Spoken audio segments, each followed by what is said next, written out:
Jason Hill here. Jason. Gary Merrill here. Gary, thank you. Sarah Moore here. I'd like to invite you to stand for the Pledge of Allegiance, please.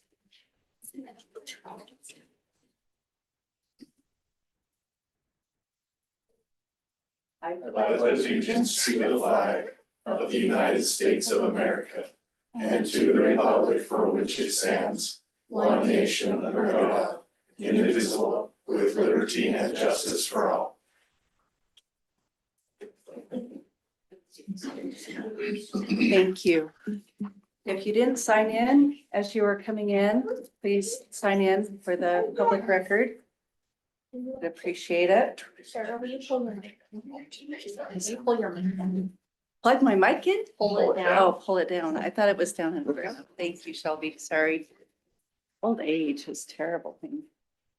It's on the bottom. Okay, so for tonight's public hearing items, we have implemented a format that has seemed to work, so we'll continue with that. So each item that has a public hearing portion to it will have a introduction and then a staff presentation to provide information on it. And then we will hold a public hearing on each individual item instead of doing them all at the beginning of the meeting. And then we'll bring the item back for commission discussion and consideration before any motions are made. And during the public comment portion, we ask that each speaker limit your comments to 3 minutes. If you would please state your name, or remember to state your name and address when you approach the podium for the record. And remember that the commission members are not allowed to engage in conversation or discussion during the public comment period. That is your period to enter your thoughts into the public meeting record. So our role is to discuss items in the separate portion. So with that, we will move on to the agenda items. I will open agenda item 1, which is the presentation, and then a public hearing, and then discussion recommendation for the consideration of a proposed hold harmless agreement for the property that is located at 641 South Maxwell Drive in the R121 zone. Welcome, Shelby. Hold on, sorry. That's Yeah, okay. you didn't need me. Doesn't want to load.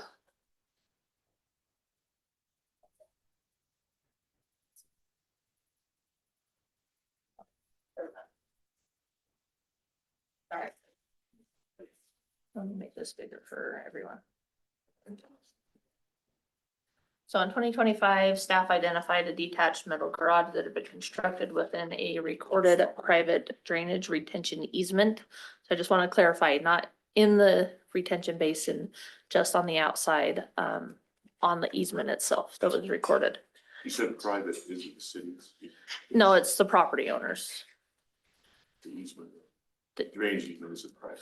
The drainage is private and the easement allows for the city to go on there and maintain it if needed, if it was overflowing. So each easement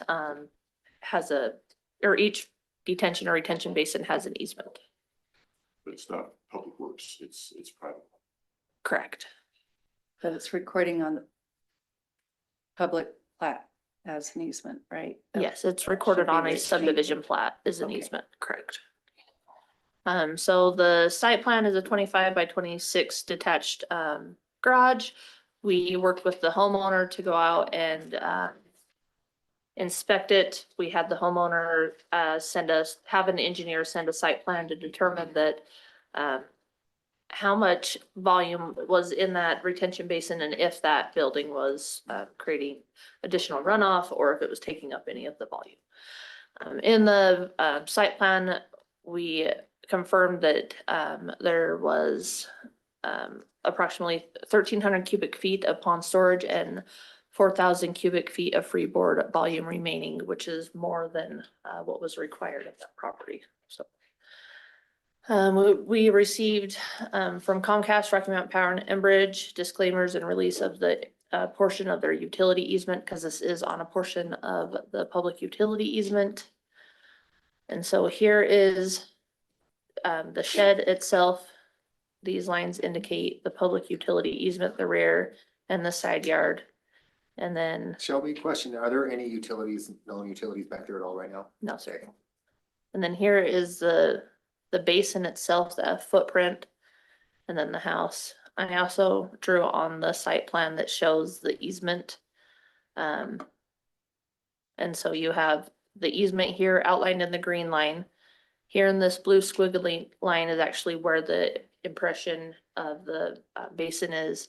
And then you can see just it's slightly within the easement.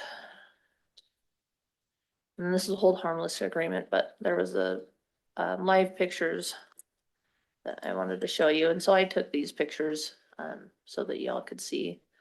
But I mean, he's far enough away from the basin itself that they're able to park a camper there. The basin as constructed. Hey, look, I caught a UFO. It looks like one. Sorry. Good job. This was the building department took this picture, so you can see that it has not been modified. Then these are just the release documents from Rocky Mount Power and Enbridge, so. And this picture shows that here's the basin, and then they're just barely on the corner of that easement. I got a zoning question for you. Just looked it up for the R121. Talks about a setback for a rear yard main building. Mhm. What would that be? So just and I can pull it up here, but it would be talking about having it's an accessory building, so rear yard accessory building, and then you do have a rear yard main building. So the main building is the home of where your setback would need to be, and this document here actually shows where that would be. So you can see here's the rear yard setback, which is 30 feet. So the back of this home could not be set back any further. So that's what that means. The rear building is the home itself. Yes, and then you'll see a rear yard accessory building setback, and it says it needs to match, it can be 1 foot or match the utility easement, whichever is greater. And so that's where it would need to match these easements and stay outside of these easements. But they didn't stay outside. Unfortunately, no. Is that both easement for the utilities and the? Correct, yes. You guys can come in, just sign in. So that's a zoning variance.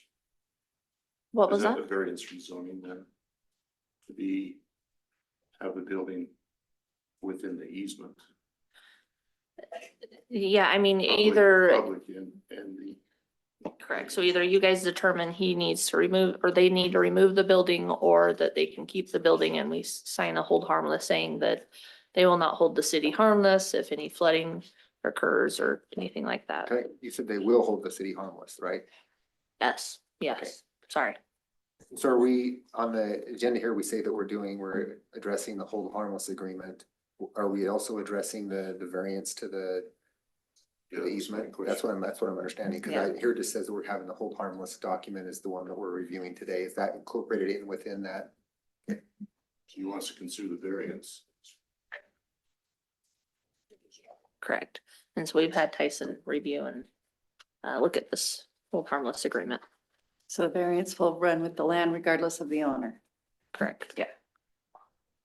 So did the city engineer, but the one thing I'm comfortable with it, we don't think there's a problem. But we go get the whole harmless anyway. I can understand abundance of caution, but I think the implication could be down the road that we have some flooding and, excuse me, and, the city negligently allowed this. And so, you have this hold harmless, but I don't know, it seems contradictory to me. Either it's okay or it's not. Our engineering says appears to be okay. Does anything our engineer approve say it appears, or do they say this complies, it's not a problem? It seems very, very kind of ambiguous. So the full easement isn't necessary for the full detention. The lot could be serviced by the detention pond as sized. The reason why we get a bigger easement is if we need to get in and maintain it, not to make it bigger, but to maintain it. It's sized appropriately for the runoff anticipated.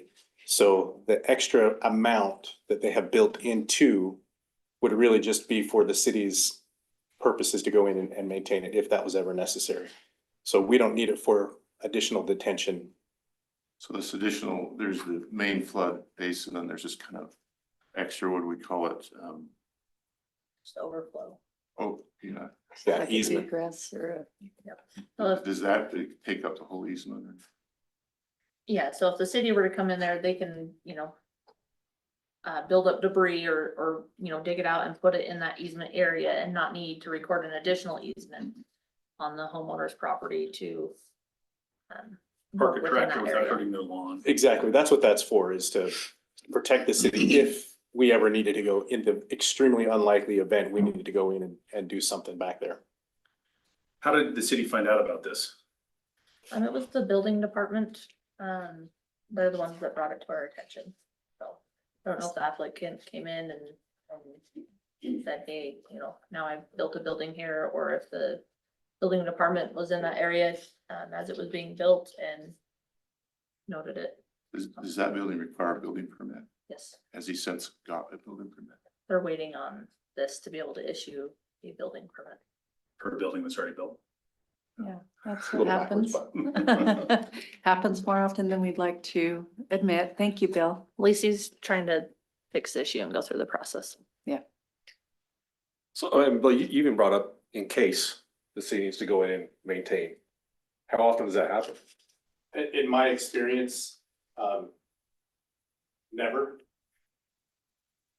I mean, cause I'm looking at some of the pictures, I would dare say that the homeowners maintained the retention Pretty pond well, way yeah. better than, Pretty well, but I mean, never is a very long time. Correct. So, those 100-year floods that happen once every 10 years, right? and this would be more of a silting kind of a question. If it was, it filled up with enough sand and dirt that it was completely covered up, the city would retain the right to go in and clean it back out so that it would function as planned. Is there a standard process for checking on those? It's like every so many years? It would probably be a complaint, actually. The neighbors would say, if we've got a lot of water back here, what's going on with that? Then we'd go find it. We are trying to move away from these rear yard retention basins because of the, maintenance and being able to identify they've been filled in. What's the alternative to not having? They could do like a dry well injection or a sump, where they have to drill a hole, fill it with gravel, and then that's maintained that way, so. Sorry, Jason. Do you know what they were designed to, what size event? 900 and, it's a 1%, 100-year storm, Or 100, okay. yeah. Sorry, I thought you were asking what the flow was, and so it was 950 cubic feet. So on the plat. It doesn't look like they're encroaching on regulated retention expectations at all, right? No, Okay. no, they have additional holding capacity. How many of these do you think we have in the city?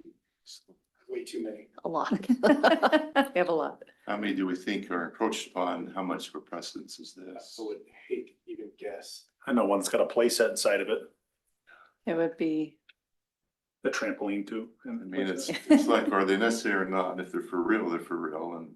Yeah, they really are should be. necessary. This guy's got his problem, and he's making the city's problem. And then we can get sued, likely sued if we decide later that it wasn't big enough. Because we've approved it, we gotta have a good reason why we don't. I don't know. it's probably not the only retaining pond in that area that receives the runoff either. There's probably several others. Correct. Yeah, but All my questions, thanks. okay. How much time did it take city staff, or who did the legwork on getting all of the letters approved by the utilities? So the applicant had to get the letters. Okay. But as far as legwork, we worked with the applicant probably for 6-ish months, getting pictures and documentations and getting the hold harmless drafted and, going on site, meeting with them, and then getting their engineer to draft a document and then reviewing that with our city engineer. Takes time. Yep, it takes time and money. Have we done this before? Not that I'm aware of. Well, we had an issue come before us a few months ago where the folks had built a shed in their front yard. Right, on that setback that was not allowed, and we made them move it, but that was extremely different than this, I think. This is only 2 feet. Drainage liability potentially. to the city. And honestly, when we're looking at pouring concrete, the city expected us an 8-foot easement, and it looks like that's 8 feet. So it looks like the easement was, or the Correct. setback was 10 feet originally, and it's encroaching in at 2 feet, right? Correct, so they're encroaching 5 feet in the back, because this is a 10-foot easement. Oh, And then, I'm looking at this red one, and Yeah. I'm just making assumptions Like because 2 it feet on the doesn't have sides? measures on it. no, you're fine. And then this one, per our code, should be 7.5 feet, and so they're 8 feet here. Yeah. And 8 feet is what we were told was So the expected. Go ahead. the difference is Cindy. here that what we approved in the past was someone came in and asked to do this. In front of it, we either approved a variance or didn't. This case, because it's already happened, we would be approving a variance if we say yes, but then also do the hold harmless agreement, which is different than what we typically do. Stating that if something happened, they're on the hook to pay to relocate the building. Correct. Okay, And the hold harmless, I think, would still be in effect if the property changed owners. Yeah, that was my question. Like in the indemnification clause in 3.2, it says the obligation shall survive the removal of the structure. Why would we keep this in place if the structure is taken out and removed? The whole problem is gone. Why would that be maintained? I can see if it's transferred from ownership, that's a great, but why would we say if the structure is removed, that this survives regardless? I think what the assumption is there, and what the what the question is trying to answer, I guess. But have they made a modification to the Grading. the shores, I guess, of the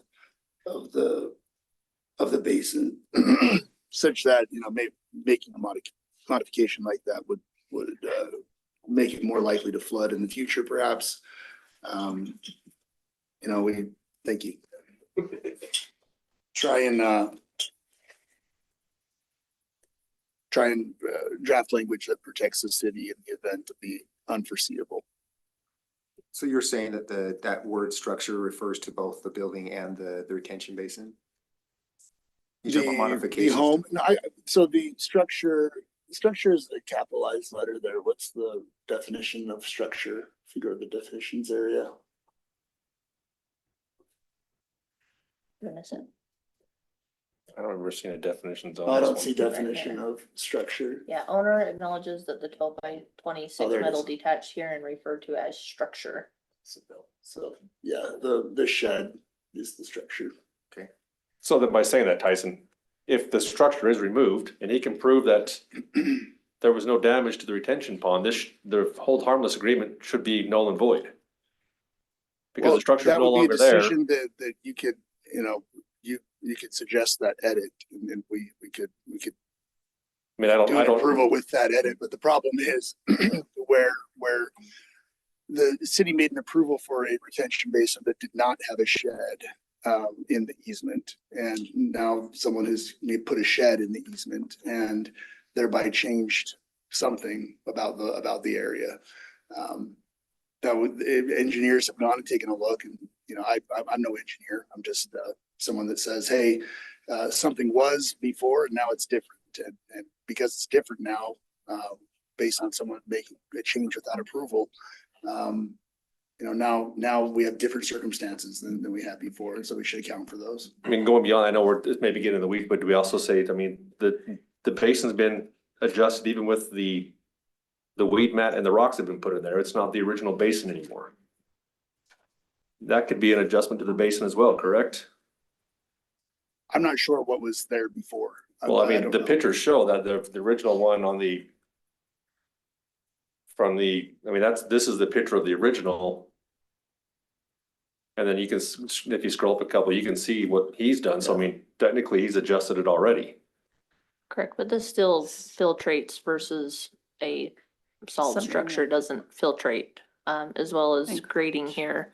You don't know what the grading was. And I think that we would also consider that the variant, because the variance runs with the land, that's why that language is in there, because the variance is going to be attached to the land, whether or not the structure is there, right? That's not a conditional use permit that goes away if the condition is removed. This Well, no, is and a I get that, variance. but in 3.2, that's not what it, the 3.2 is talking about. The obligation shall survive the structure, which the structure's been identified as the shed, and if the shed's removed and, Because the obligation runs with the land, but if the structure is removed, why would the obligation remain? because it's not a conditional use permit. I understand that, but I guess it still doesn't, if we're talking about the hold harmless indemnification, what's about the structure. The structure is, I mean, I don't perceive the structure, I mean, it's a nice shed, I don't think it's ever being gone, but you never say never. But if it is ever gone, why would this be maintained? So this is less about the structure and more about the encroachment. The structure is secondary. We don't care really about the structure. It looks like what it looks like, but the placement of it on the property is the infraction. And that's what we're giving a variance to. It's not that it's a structure, but that we have allowed you to build in our easement. And that is something that should run in perpetuity with the land, so that if there's ever any question of whether or not this is legal, they can point to this agreement and say, yeah, here it is. Yeah, I'm not even arguing, I agree with that. Yeah. I'm just saying, if for some reason the structure is removed, even the concrete's removed, why would the hold harmless agreement remain? If the part that it's encroaching on the easement is now gone and it's no longer there, why would this remain? What we're granting them, though, is the right to encroach. And that is something that should persist and remain with the land in They could tear perpetuity. down the building, put up a new one, tear down the building, put up a new one. They could. And that we want to make sure that the city, for our part, is protected in the event that something does happen and then they have to rebuild. Okay. So the site could accommodate this building and comply with zoning. So the only hardship I see for the variance is having to redo the building at a cost because they violated. Correct. So is that a standard we're willing to live with for 20 more of these that happen throughout the city? Well, we don't want to take away the homeowner's right also to use their property as they see fit, where they, You never had this right. well, that is correct. So here's what I would suggest. Before we actually make a decision on this, and this is just the informational part of it. We have a public hearing and then bring it back for a discussion consideration where it is. No one's made a decision. I'm asking questions. Yeah, no, those are questions that you guys need to consider. Is this, something that you want to require the applicant to tear down and rebuild? Or is this something that you are fine allowing and potentially allowing additional in the future? Thank you. Okay, we go to public hearing? Okay.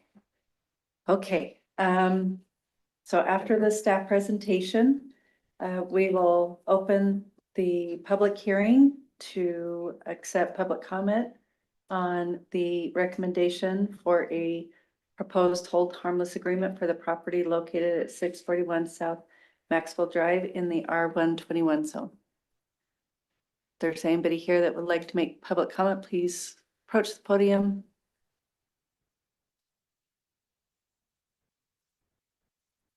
Please state your name. Thank you, William Denham, 653 South Maxwell Drive. Thank you. I live on the property directly to the south of the parcel in question.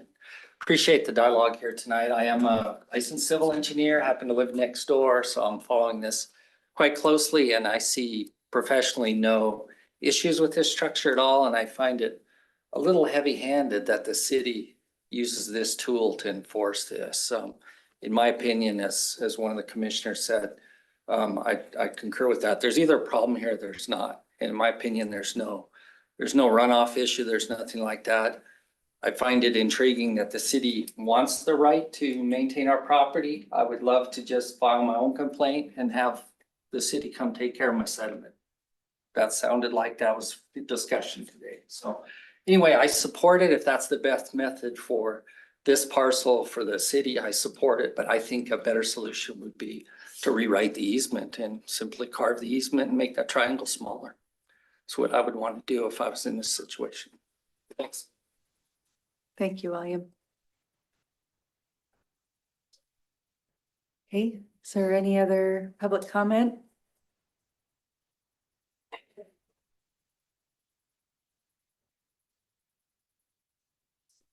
Mr. Rush, I'm owner of the property. I'm just here for any questions that y'all might have, anything at all. I know you're not allowed to engage in this portion, but just here for anything. So appreciate it. Thank you.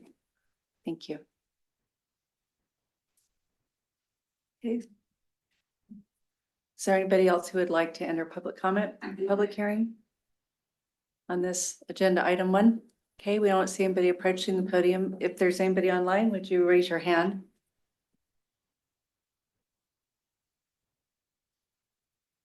Okay, I don't see anybody online. So if there's no other public comment, we'll close the public comment portion and we'll bring this back for discussion and consideration to the council or to the commission. I'm sorry. I just have, I think, honest mistake there, right? What we don't want to see is this happening a lot. So what is the method by which, first of all, what is the requirement for a building permit for a shed? Is it any shed? Is it a certain size? What's the rule in the city? So it's 200 square feet or less, and as long as it doesn't have, power utilities, then they do not need a building permit. Or if it was an agricultural building, but they still need to meet those zoning regulations. So I guess what I'm getting at is we have that fancy newsletter that goes out every month that maybe half the people read, but maybe during shed season, not hunting for sheds, but shed season building them.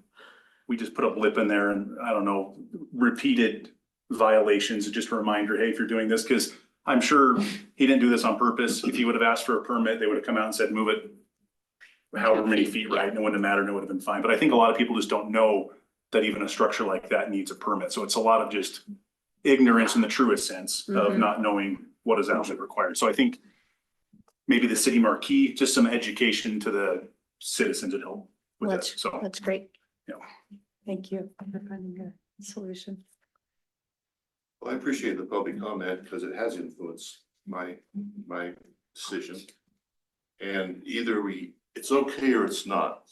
And to put the Band-Aid of this agreement that goes on and so forth, I think is just inappropriate, and it adds liability potentially to the city and some argument down the road. So I think to do it right, I would support adjusting the easement. And if the city thinks it's fine, just adjust the easement. Don't do this agreement and set this precedent for how we're going to handle maybe 20 or 30, I don't know how many we have of these. Let's just change the easement. And it seems like the practical thing.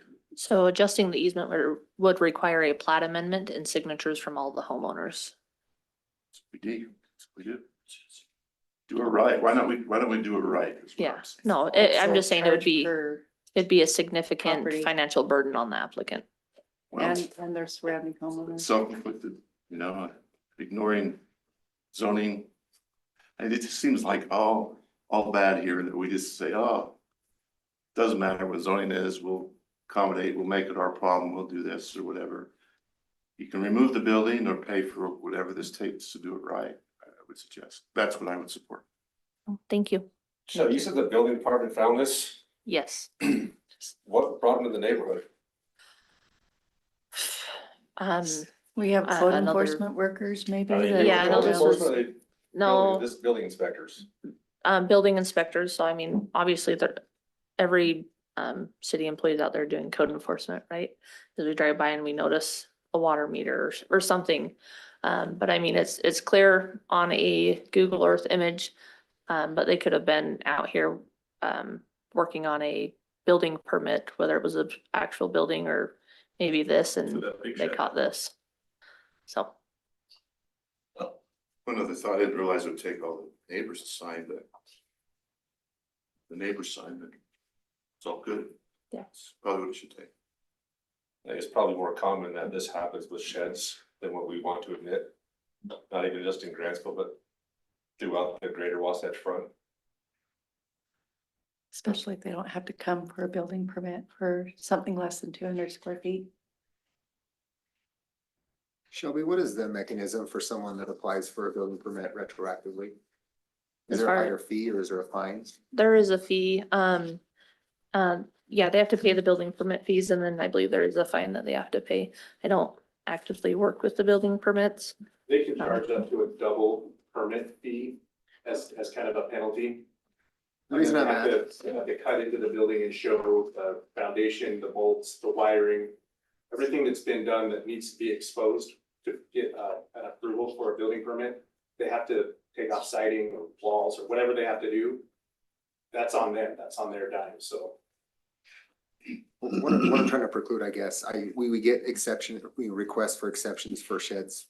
I've had them a lot. I just want to try to dissuade people from doing this retroactively. I think there's a process in place. And so that fine and that, whether we not send it out, like to Cameron's point of saying, let's send out something in the newsletter saying, hey, look, if you do this, there are fines and there are penalties. I think it's just making people aware that we'd rather rule this by people asking rather than coming in and asking for forgiveness after, because it's just, that's not the precedence that I think we should set. That's my only concern on this. But Those if that we made great approve points, this, take that. that's essentially what we're doing, is we're saying, we'll send a letter, tell people not to do it, but if you do it, we'll still let you go. Well, yeah, I still think the homeowner has a right to use their property and we should consider, right, that drawbacks, and I don't feel like this is potentially egregious in any way or was done with any sort of purposeful Malice aforethought. malice. Thank you. Did you guys have any questions for the homeowner? I don't. Okay. It's just, if you have the right to build within the easements, that's what you Yeah. have, within the zoning, and that's your rights. And it's ignorance or not bothering. You know, I didn't look at my speedometer, that's why I was going 80, I don't know. I hear you. So, Yeah, but I having said appreciate that, that. sometimes a cop will give you a warning, and let you go. Right, just because. Sean you're doesn't speeding want a warning. Doesn't mean you get a ticket every time. No, I And when want, you do get the warning and get it off, you're like, thank you very much. And you learn, and I guarantee in my opinion, I guess, I would think the homeowner would talking with neighbors like, holy cow, I screwed this up. I'm grateful for the city and for their leniency and I would agree. Newsletter, billboard, Facebook. Mhm. Put items out that we see it can be hot ticket items and like, hey, make sure if you're doing this, follow this. Research research setbacks before you start building on your properties. Perfect. No, thank you guys. I'm sorry, go ahead, John. just, shouldn't we try to do it right? And if it just can't happen, then consider this, but what's happened is ignore the zoning, build it, want you to let it go. I could do it, I could amend the plat, don't want to do that. I want to just have this. I think the key is too, is if this was a encroachment that caused a problem, it'd be a different situation. If it was an encroachment, the neighbor stood up and complained and said it's blocking the view and he's over it, that's a different thing, but there is no problem to solve here other than the easement, which still has more than adequate capacity for what it was designed for. So that's why I don't see a problem with this at all. So, And the utilities. have and the also- utilities approved, yeah. But the city wants to be held harmless for damage because It's just to cover your butt. Yeah. Yeah. Sorry. It is. Cover your rear end. In the Sorry. background of this, Shelby, that there was, even the city engineers stuff kind of said that they really don't see any problem with the addition of the shed on the property. Well, I mean, as it's been pointed out by John and others, yeah, I mean, there is an issue. They're not following the code. But That's as far the as issue, any- but Any problem with the retention pond itself? Are this like rear setback and things, are those standard for every R121? yes. So I mean, it's would the city do it without the hold harmless? probably not. We were advised by our attorney to do it. That would be, from a legal perspective, more risky to do it that way. This is an example of probably a not close to the risk side of things in this instance, right? This is probably far away from it. It doesn't appear to have any impact on the drainage. Our engineer's taking a look at it, says it's not a problem. But maybe the next one that comes along has done a little bit more of the the sidewalls of this basin have been beat up a little bit more, maybe not as well maintained with rocks and ground cover. And So the city would then have the burden to show why that's different than this one. yeah, but I mean, it certainly could be done. I think that if there is let's go about it, quote, the right way, and it's a plat amendment, I do think that, a plat amendment should still be contingent on the city engineer having an approval over whether there is a dangerous condition that's created by the thing proposed. I agree with that. Thank you, Tyson. That's all I have to say. Tyson, also, and maybe just looking at the section for the hold harmless, where it talks about including, it says the city retains the right to enforce all applicable codes and regulations. Should we say city codes and regulations, or is this just a generic code? Then, then it says including but not limited to building codes, zoning ordinances, and stormwater management requirements. Is that language redundant? Or is just example language? So it's including but not limited to, right? It's some legalese, but it's any applicable code that the city has the ability to enforce, which is not limited to our city code. So could we even just change Fire 4.2 to code. say any applicable state/city code and regulations and stop it there? Or am I just getting in the weeds and not that big of a deal? Yeah, Legally speaking, not big of a deal. it's a little nit that we could change, I guess. I think it would still have the same Has the same effect. effect.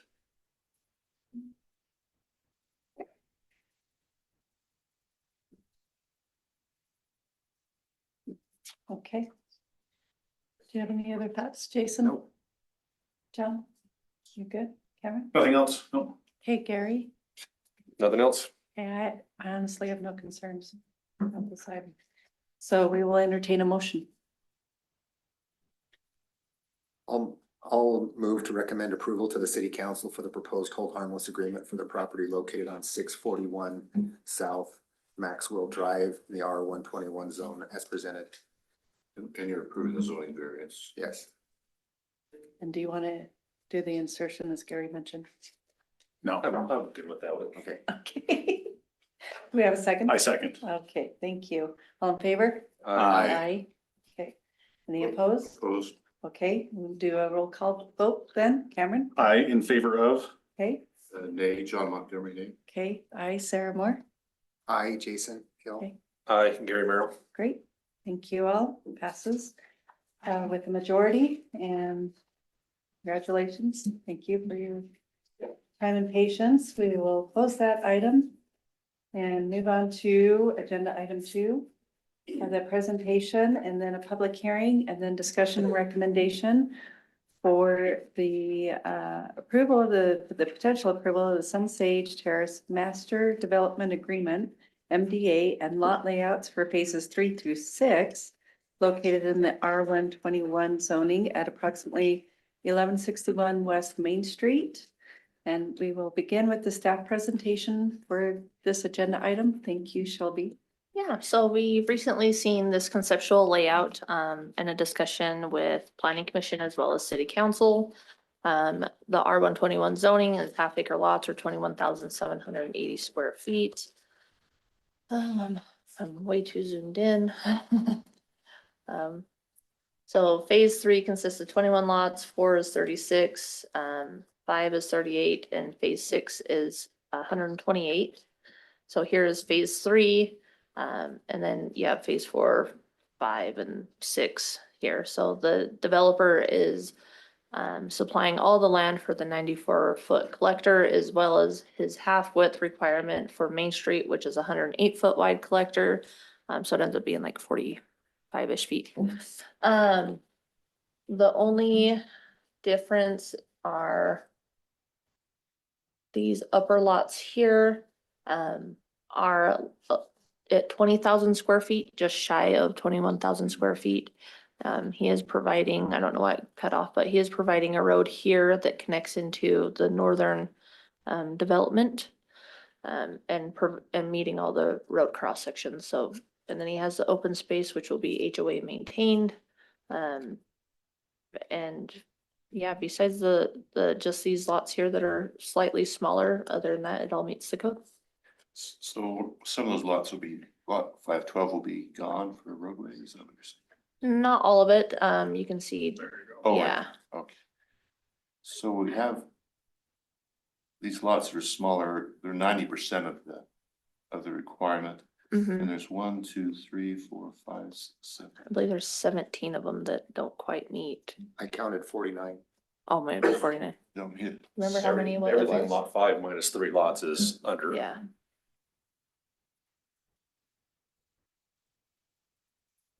So essentially from here forward and then these lots here.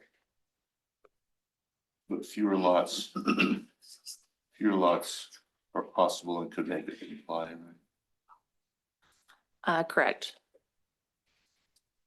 So if it wasn't for these larger collector roads, he wouldn't be needing these smaller lots, but because of the size of the right of way that the city has asked for this developer to put in, according to our master transportation plan, it is affecting lot counts. So, Is this the one that Rhett mentioned was coming at some point? Is this Mhm. that same one? yes, sir.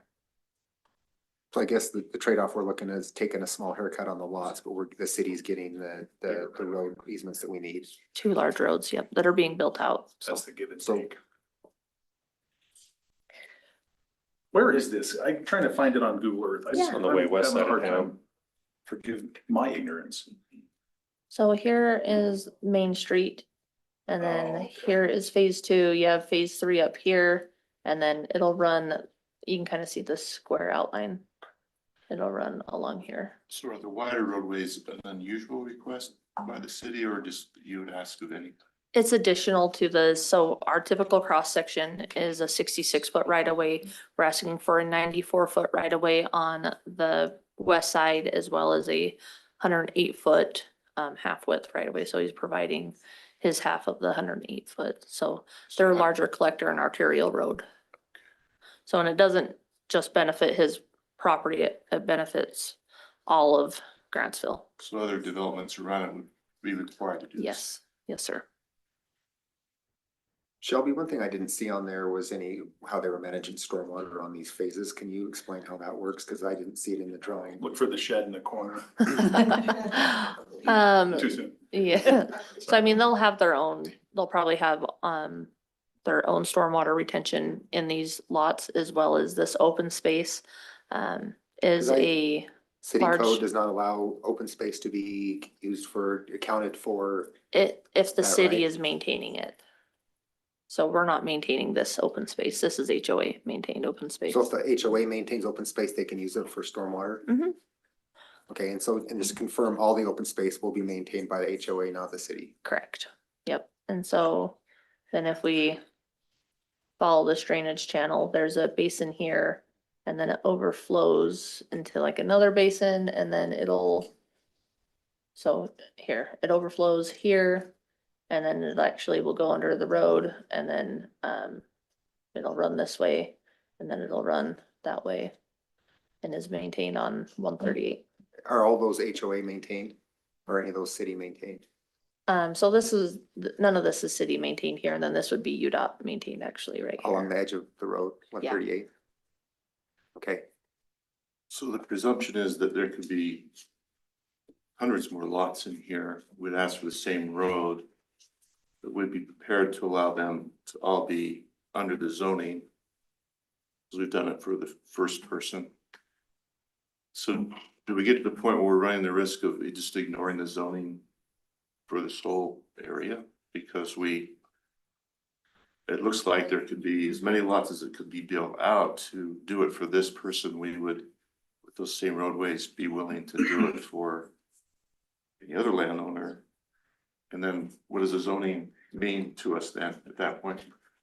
If I really just got it to throw my gum away, but since she moved over, there is no such thing as legal precedent, and I don't mean to speak about legal things with Tyson in the room, so I'll refrain from giving advice or anything like that, but when it comes to these kinds of legislative decisions, very broad discretion is given and precedent isn't really a thing. People like to say, well, if you give it to them, you have to give it to everyone. That's just not true. There is precedent if we like it, if we let this guy do it and it turns out to be a great thing and it's advantageous to the city, then yeah, that's could be a good precedent. But there's nothing locking us into doing something and perpetuating something that we don't like just because we let someone else do it. Not legally, not logically, not in any real way. So if we allow this guy to do a little bit smaller lots through the MDA, then is strictly required in acknowledgement of the roadway that he's giving us, the interconnection, all of these other concessions that he's giving to the city. He gets a little bit of a concession for himself, and it's not much. I mean, he's still well below the lot number he could get, right? I mean, if we were to go off of, gross density, then he could get a lot more. Yeah, so, but anyway, it's not a huge leap, I guess is what I'm saying. And so the negotiated agreement between us is something that is not a huge leap. So anybody can sue you though, but still, if this is unique in some way, that's what I'm trying to get at. Is there something unique about this section of property that won't apply to all the others that may want to come in? Not necessarily. It's pretty straightforward. This property is not unlike other properties in this area. And so what is unique is that the city has asked for a road interconnection on the north. That's that little one that Shelby highlighted, as well as the very large and complete 90, what is that? That's 90 foot. 90 foot on the west side, and then the half width on the south. The half width is more common, and we would typically expect that on the west side where it's got that 90 foot. We would typically only require a 45 foot right of way, and then the adjacent property owner would have to give the other 45 when they came in. But because this one joins existing homes, then we'll never get that 45 feet. So we got to get the whole 90. Again, it's a concession for the city, and in recognition of that, the city is saying, you're giving us this, it's a big thing. We're going to allow you to do a little bit. So that's the unique thing. That's what I'm getting at. Yeah, For the record okay. here, on this parcel is, there's already homes there. We can't get 45 out of each. We gotta get 90 out of him. Out of him, that's right. But the guy down the road or the person down the road won't have that situation. We can, You can get the full. Or we'll get 45. and yes. so that's the unique nature of this approval. Yeah, I've seen it done other places. That's why I'm not saying it's unique specifically to just this place. But- There are other places in town that are like this, Yeah. but yes, you're right in that this has its own special kind of So I situation. wanted to make sure we had clear on. You're right. And I had always said I wanted to go back and record our requests for conditional uses and variances so we can apply the same logic in the future. But I have found after a year and a half of being on the commission that each instance that we seem to discuss has their own uniqueness to them. And so it'd be hard to compare one to the other and say, are they alike and are we applying things consistently and fairly? Because I'm all about transparency and consistency, but it's been really hard to apply our discussions and our decisions in a consistent manner when each project has its own challenges and unique set of details that we have to consider for each one. But if they are unique and we can ask these same questions each time this come up, well, is this the template for the whole thing? Doing the same variance? It's not apparently. It's just for this person for this unique situation. I like it. Thanks, John. Jason? Nope, I have no other questions for you. Gary, what are your thoughts? I mean, I still struggle with this. I mean, a few weeks ago, we turned down a gentleman in the middle of town who's trying to build smaller lots to get more lots in here, and we turned him down because it didn't meet the zoning. Right. And now we're okay with it because the city got something. It's almost like we're picking winners and losers here. well, it's close. Yes, it's close, but it's still not there. And when we talked about it, a couple of us disagreed, but we thought, hey, it's not up to us to change the zoning in the master plan, which technically a lot of these lots don't fit the master plan. That's just the reality. And we already turned one gentleman down who's trying to do, and that was without really any.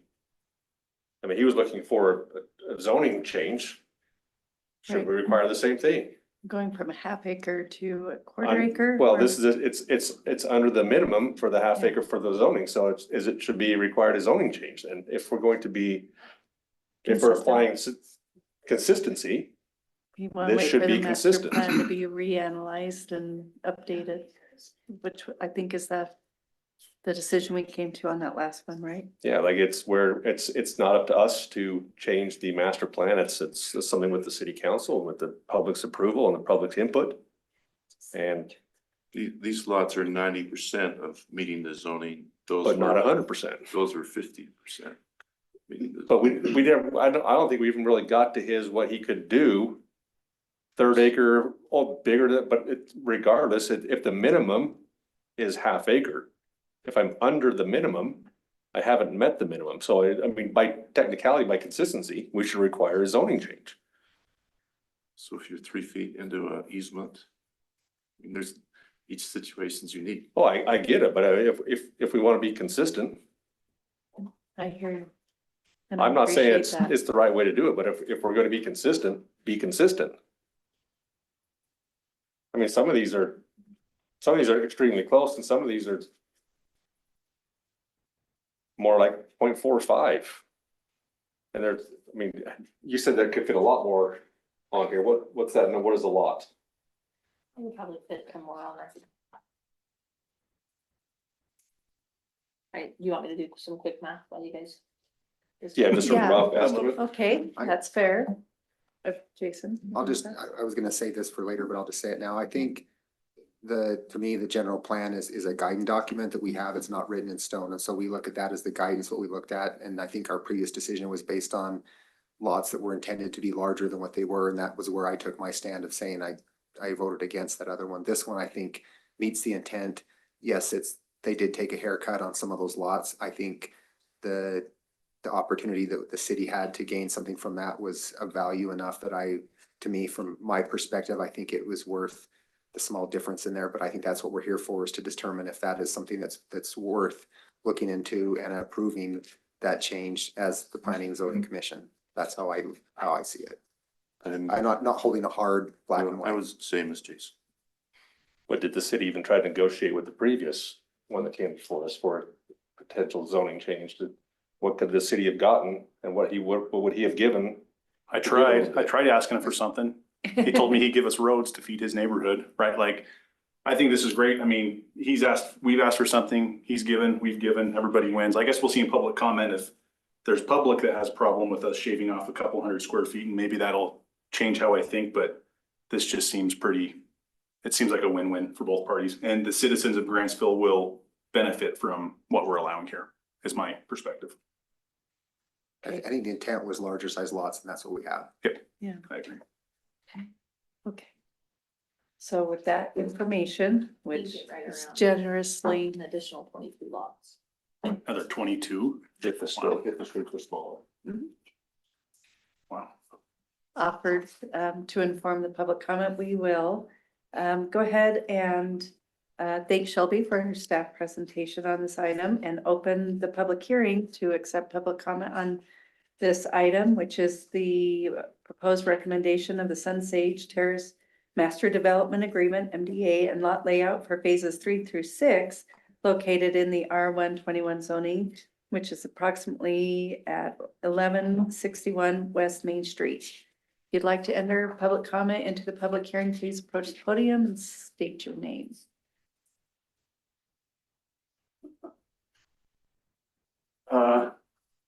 I'm Alan Glacier. I live on 20 Taylor Road. And I'm wondering where that last road falls in the relationship to the fence line there. It would follow the fence line. It was, okay, so Yeah, or wherever his property boundaries are. Okay, so it will follow my fence line? If your fence line is on the property line, Yes, it is. then it should. Okay. Just trying to piece together what's going on there. All right, thank you. Thank you, Alan. Approximate, the picture isn't quite straight. Is there any other public comment? Hmm. If there's anybody online, could you raise your hand so Nicole can allow you to speak?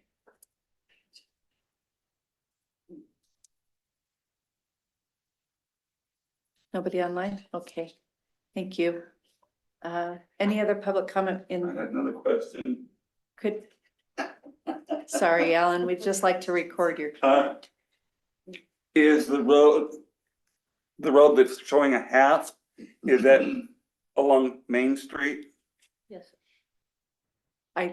We can engage in, Is it? That's why. Okay, because your Main Street is further to the north than the one where you've got your highlight. It's actually a prescriptive easement right here. His property Okay. line runs down here, so we'll be pulling it down. All right. We'll keep it in line with this. I'll still be able to get out my gate because this is the road. All right, thanks. That's a good question. thank you, Alan. Okay. So we will close public comment and bring this back to the commission for discussion and consideration. Gary? Oh, did we ask for anybody online? We Yes, did. Sorry, There I was just wanted to none. make sure. I know, thank you. I appreciate you keeping me on my toes. You have any other thoughts, Gary? Like I said, I feel like I sound like I'm taking a hard line, which I'm not. But I'm like, we've told one guy no because they didn't meet the requirements. Now we're telling the other guy yes because the city got something. And it just seems unfair. It just Non-comparable. doesn't, it's just, to me, it's not a consistent ruling. Now, having said that, I mean, we're opening up more lots for more people to have homes and to enjoy that American dream of home ownership, which I love. And I was also on record, I think the master plan needs to be adjusted to account for. But that's neither here nor there. But I'm just like, the consistency now, to me, it just seems hypocritical that we're doing it for Almost. one and not for another. But maybe we didn't tell him no, we told him that we would reconsider it when the master plan was reanalyzed and maybe updated. That would more closely align naturally with what he was asking. I think we asked him to wait. We didn't, I mean, we did tell him no, but in a sense, we asked him to wait. for Which more I'm, yes, consistent and I'm not consideration. arguing that, but I'm still saying a lot of these lots don't meet the minimum. Right, and So I that the hear same that. thing should be said, then you need to wait until the minimum changes. I hear If we're being consistent, if we're truly gonna be consistent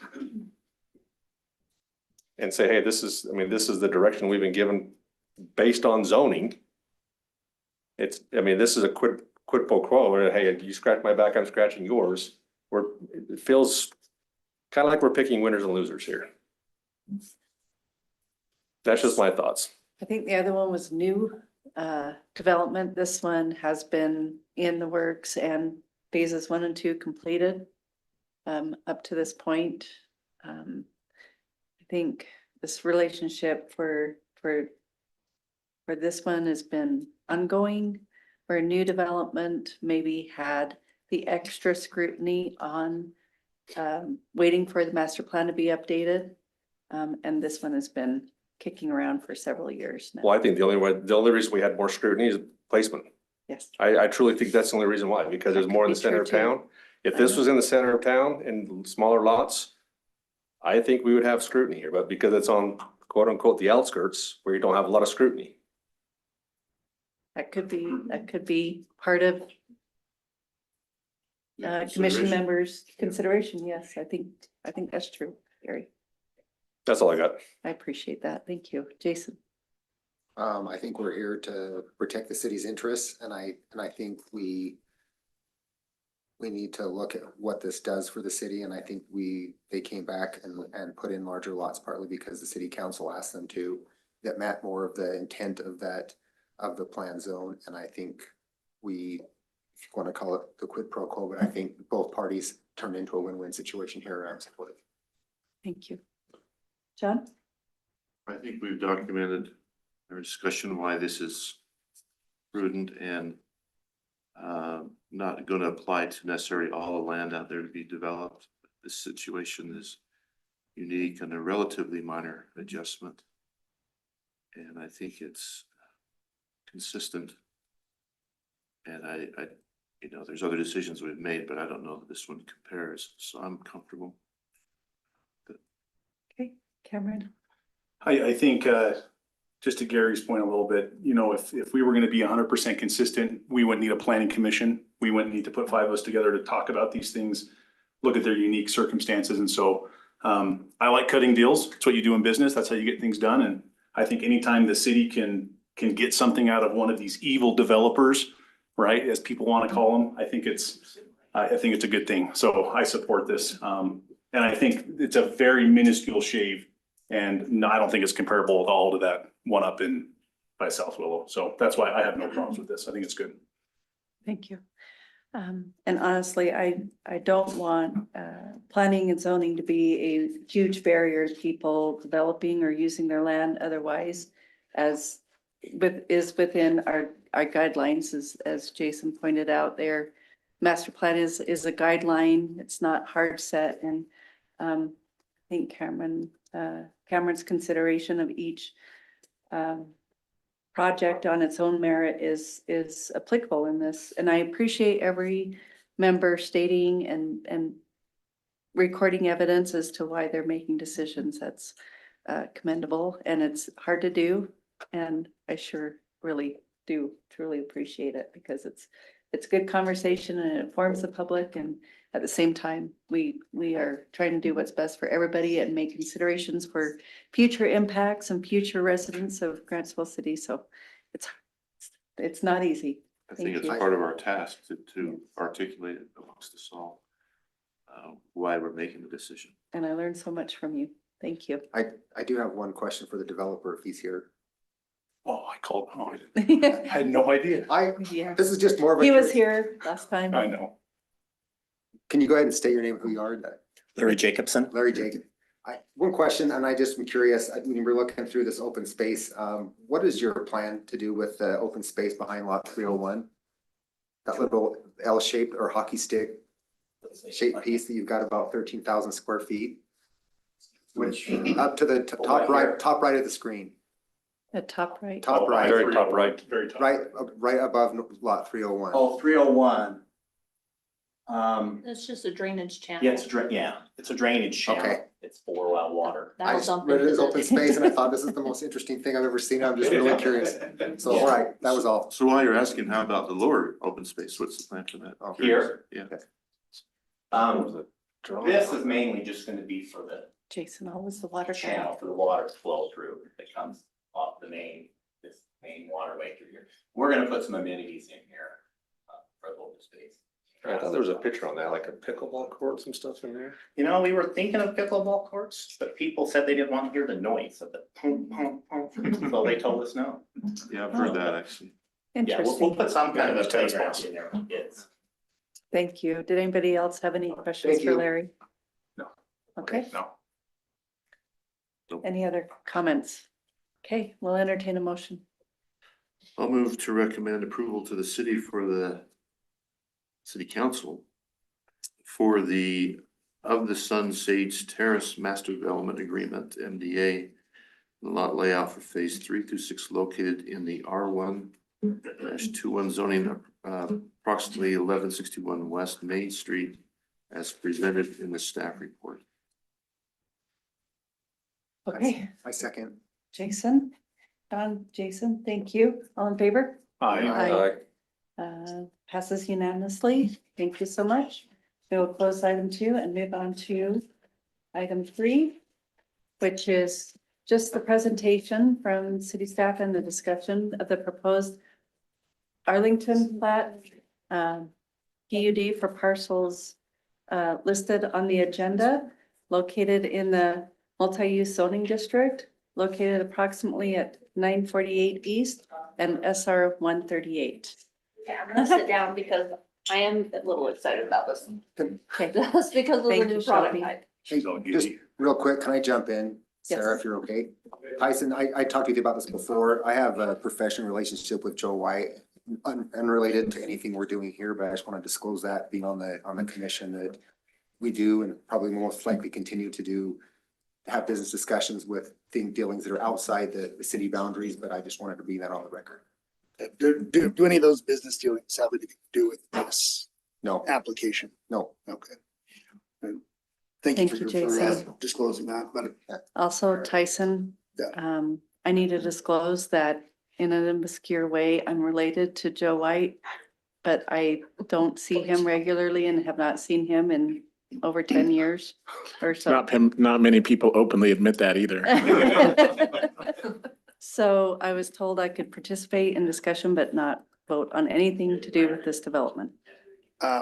And I had no idea that this was. no, I don't believe that's true unless you believe that there's a reason why you couldn't be unbiased in your decision making. I had If there's a reason to say that you're not, a neutral decision maker here, then you should recuse yourself. But if you are able to remain unbiased, then you should stay and vote. So there's no Thank vote you. on this anyway, right? There's no vote on this time, but it will come back in the next hearing, which I probably won't be attending anyway, but I have no conflict of interest with this project or anything else that Joseph White does or I do benefit from it either personally or indirectly. And I just wanted to make that conflict or statement. It's not a conflict, I promise. Thank you. We just have the developer in his discussion, just talk about flex, what that means. That was my question. I'm not sure if we can actually. Jason, oh, can we? Okay. So, sorry, I just wanted to play this video and I wanted to find the right spot so I could pull a bunch more. So just to give you a little background history, this property is in the mixed use zoning. It's located off of SR 38 and just almost directly south of Twila Valley meets. If that gives you an idea where that's at, and I'll pull it up and show it up on the maps here shortly. Flex Ready Homes are unique because they will pour the foundation for the entire home. So that's the home, maybe an addition in your garage or a patio. And so as you grow in this house, maybe you can only afford just the home. It's like Lego house. It is like a Lego house. And then as you gain equity, they have like little cutouts here that are already installed. And so then you just kind of cut that square out, you connect the utilities, your footings are already poured, and then you can add a garage on or your patio on or what addition that you want to add on. But as you go through this, you can see, here's the house, here's a patio, and then here's the garage.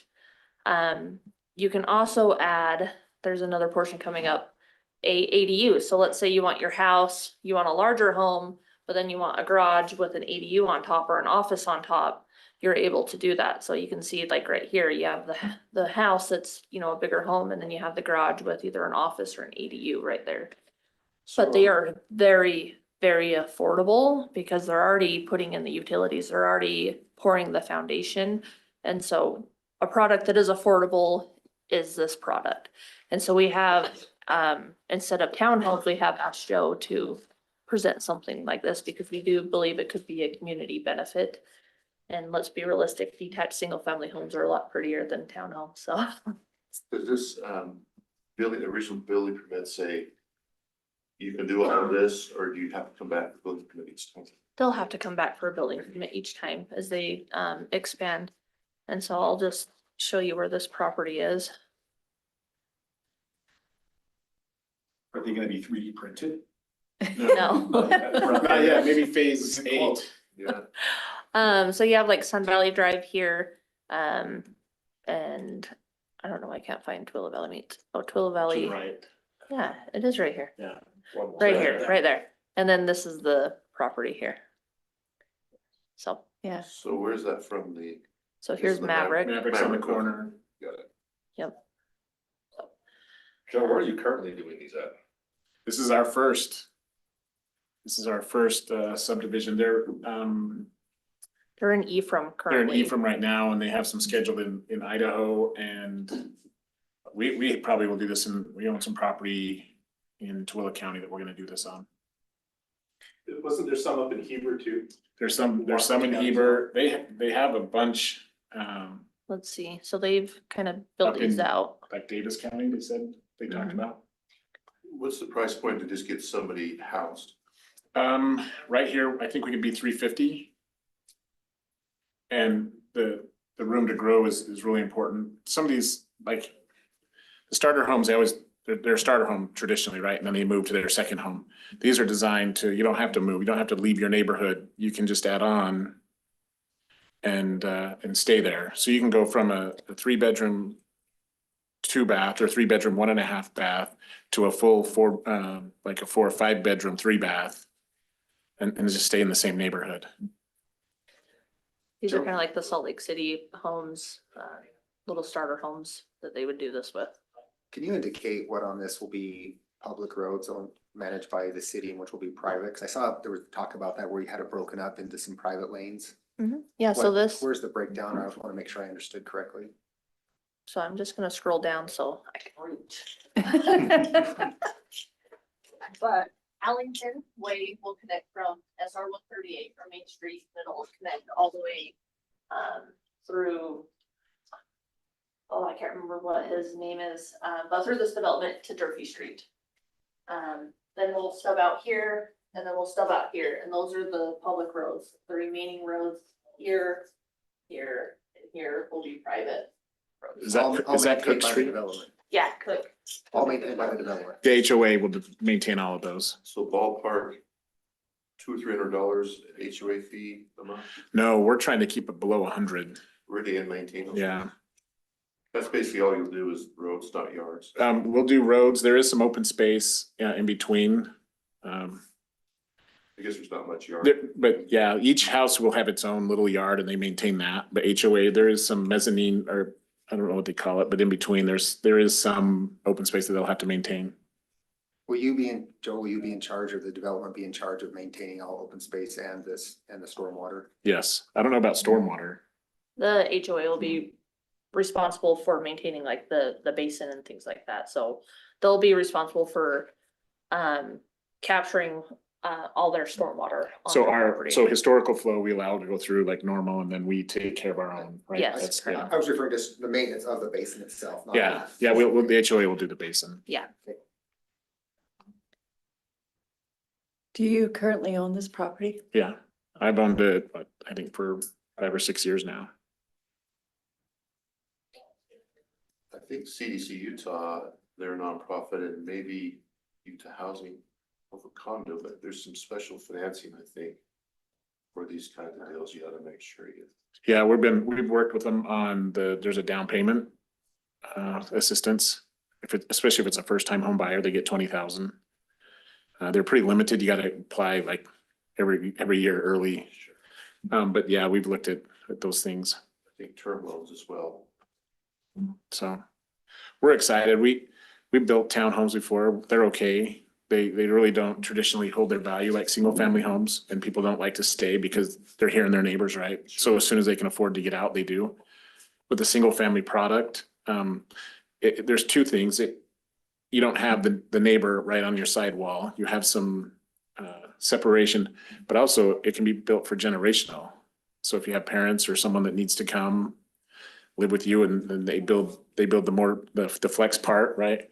And all the utilities are in the back wall, so you don't have to go run, you're not fishing for them or anything. And on one of the pictures that Shelby showed, the roof is actually offset a little bit, so you don't have to cut into your roof, you don't have to match shingles. You have a foot offset in the back. Yeah, so You can kind of see that right there. So you can just plug and go. Most of these will be panel homed, so we'll build them. They're not manufactured, but we'll build the panels in the lumber yard and they'll be delivered on site and just set them up.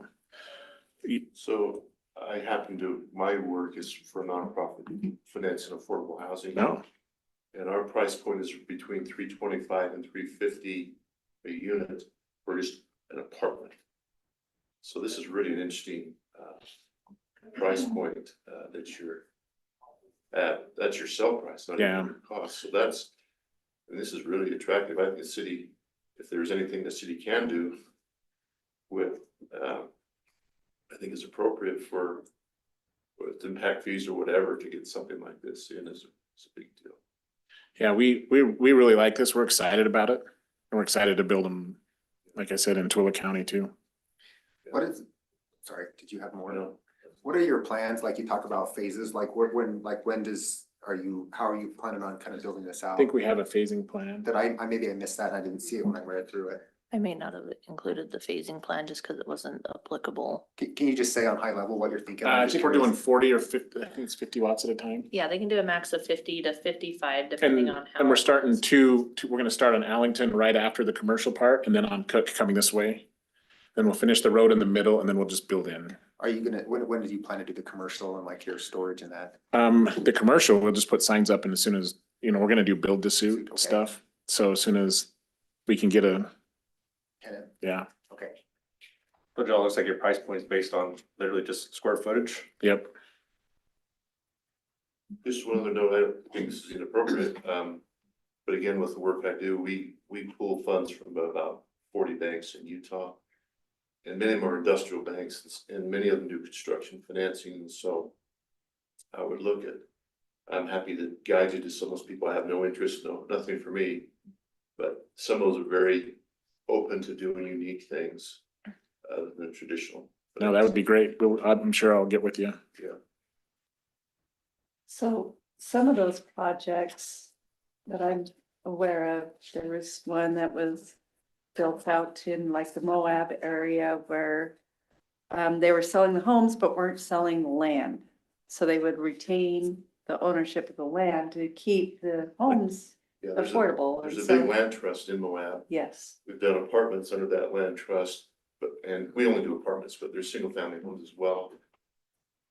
The concept behind the land trust is the trust, the ground is leased.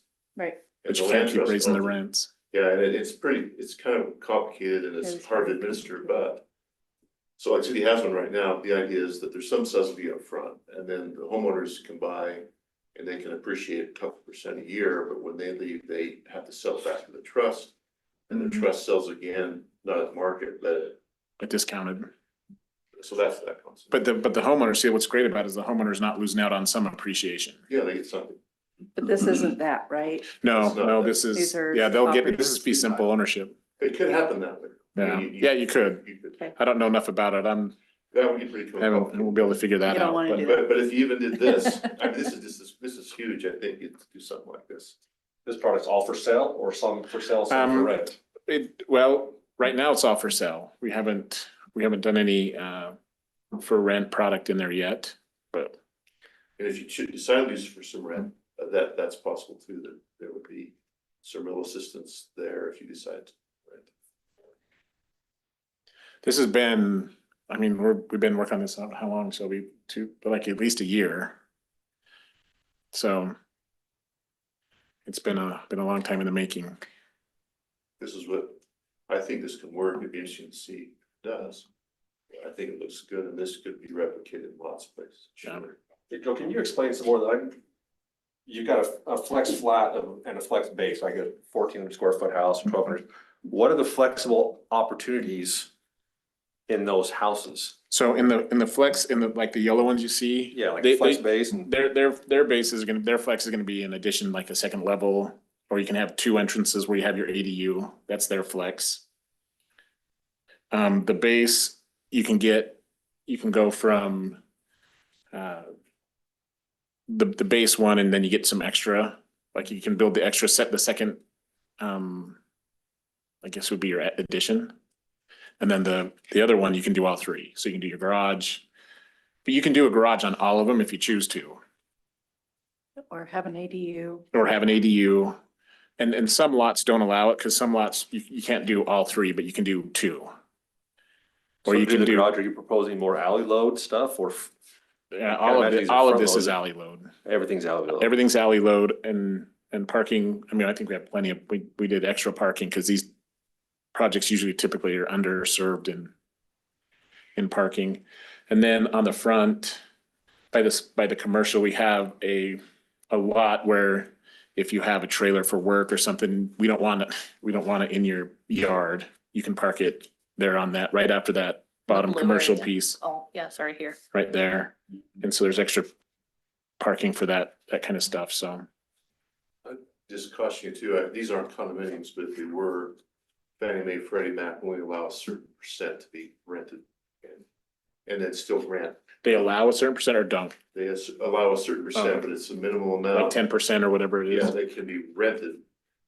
Cause they're not gonna turn around and do a long-term loan for somebody where it's just a bunch of, it's all. Yeah, these are all fee simple. Right, so you're not gonna run into that. But I would suggest if you do sort of rental, I would block a section as a rental. And I would seriously consider some kind of restriction with your CCNRs or whatever to only allow a certain percent to be. Now, I don't know if I feel strongly about that, but I know it can be problematic when people are sometimes trying to get financing if it's not. Yeah. So you may consider. Well, we want, and our goal is to make a subdivision where people want to stay. So we want to control the rental product, you know, to a higher standard. Because if you get some speculator in there buying a Yeah. 30s, right? I mean, maybe that's okay, but you'd want to have some. As long as there's controls. Yeah, as long as. Another question for you, is the intent of the HOA also to help control what those parking, like what your parking looks like, so you don't have someone going up and dumping a car here with no tires? Yeah. So like when you come in and if you have a registered trailer, we'll know, and that's assigned, right? There's only so many. But we just want to ensure that each parking stall is accounted for and that someone's not just parking random crap. Or there. an overflow, you're not leaving people's side project that they left from 2 years ago. Okay. Yeah, because that's a good point, because you go this like scenic slopes and there's crap in the garages and there's cars all parked everywhere. Yeah. Yeah, that's a pet peeve of mine. Yeah. So I try to make sure that we have plenty of parking. And I mean, in some of the storage units that we have, I mean, your trailer has to be registered. It has to have all, you know what I mean? Current insurance, if you're parking there, all the things that go with it. I don't know that the HOA can enforce that strict, but they'll control this. I mean, this almost seems like this is really the tip of the spear for what construction and development's been trying to do in Utah for years. Saying that, I see on your website, you're taking reservations in Ephraim, small little college town. How are the reservations going? They're actually really good. They've got, so we're waiting for a road to be put in and some things to go, but I think there's 21 down there and I think they said seven reserved. They've got 4 of them up.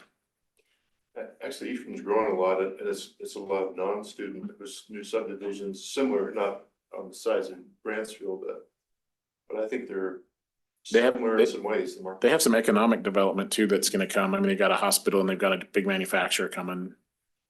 I wonder how much that will turn into student housing. My daughter goes there and it's tough to get into. And I've seen this and it's down in Cedar expensive. City where people build townhome projects and literally turn them and rent them to students because. Or the kitty condo thing, but I guess that's okay too, I suppose, as long as it's.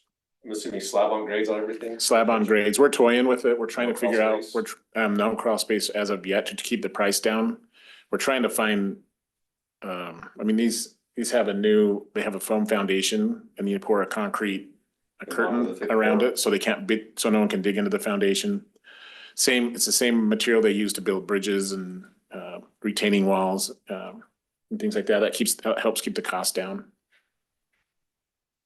Do you really think you can get away with $100 a month HOA with with as many roads as you've got to maintain? I do. I think so.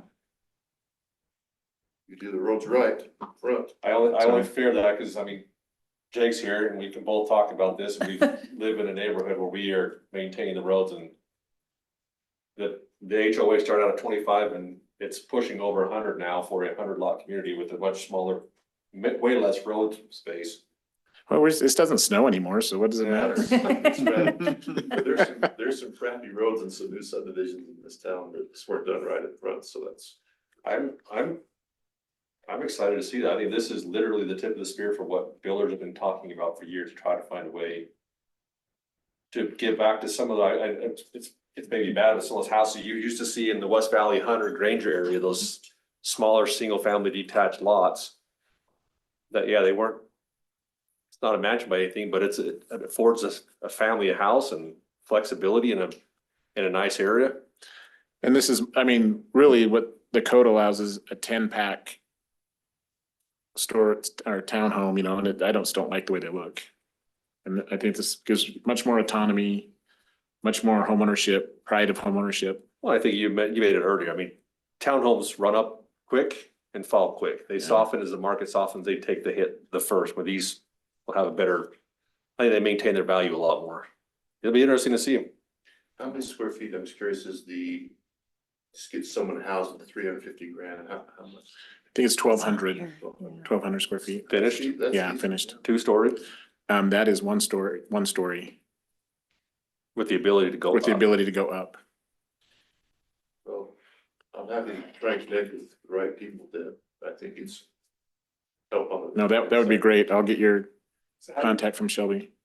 Sorry, getting off. You're fine. How do you do that though? How do you do a single family and go up? Is the stairs framed up and just closed off? Yeah, everything's Everything to get to the second floor is already there? already there. Yep. So the stairs, you just have a door at the top of the stairs? and If then they choose to go to like the ADU, yeah. Okay. Cameron. That sounds creepy. Having stairs that go nowhere until you build up on it. There was a house yeah. in Brigham. In reality, it's a reverse rambler. Instead of going downstairs to unfinished basement, you're going upstairs to an unfinished second floor. Yeah, that's a good point. Could have it. It's kind of been Oh, not stairs to nowhere. You're not saying waiting to put in. no. The stairs would Oh, be okay, the, just only you if the go second floor is upstairs. actually. Yeah. I thought Second you were floor saying would be waiting, unfinished. put a staircase, waiting for the No. second level or something. Okay, less creepy. All right. It's the Winchester The ghost House, isn't up. Well, and a lot of it, Manaway Yeah. or Corinne. In Corinne, they Yeah. had doors that went nowhere, Oh. so. You should What's check your it out. build out Legend time? doesn't work. Crazy. Total build out.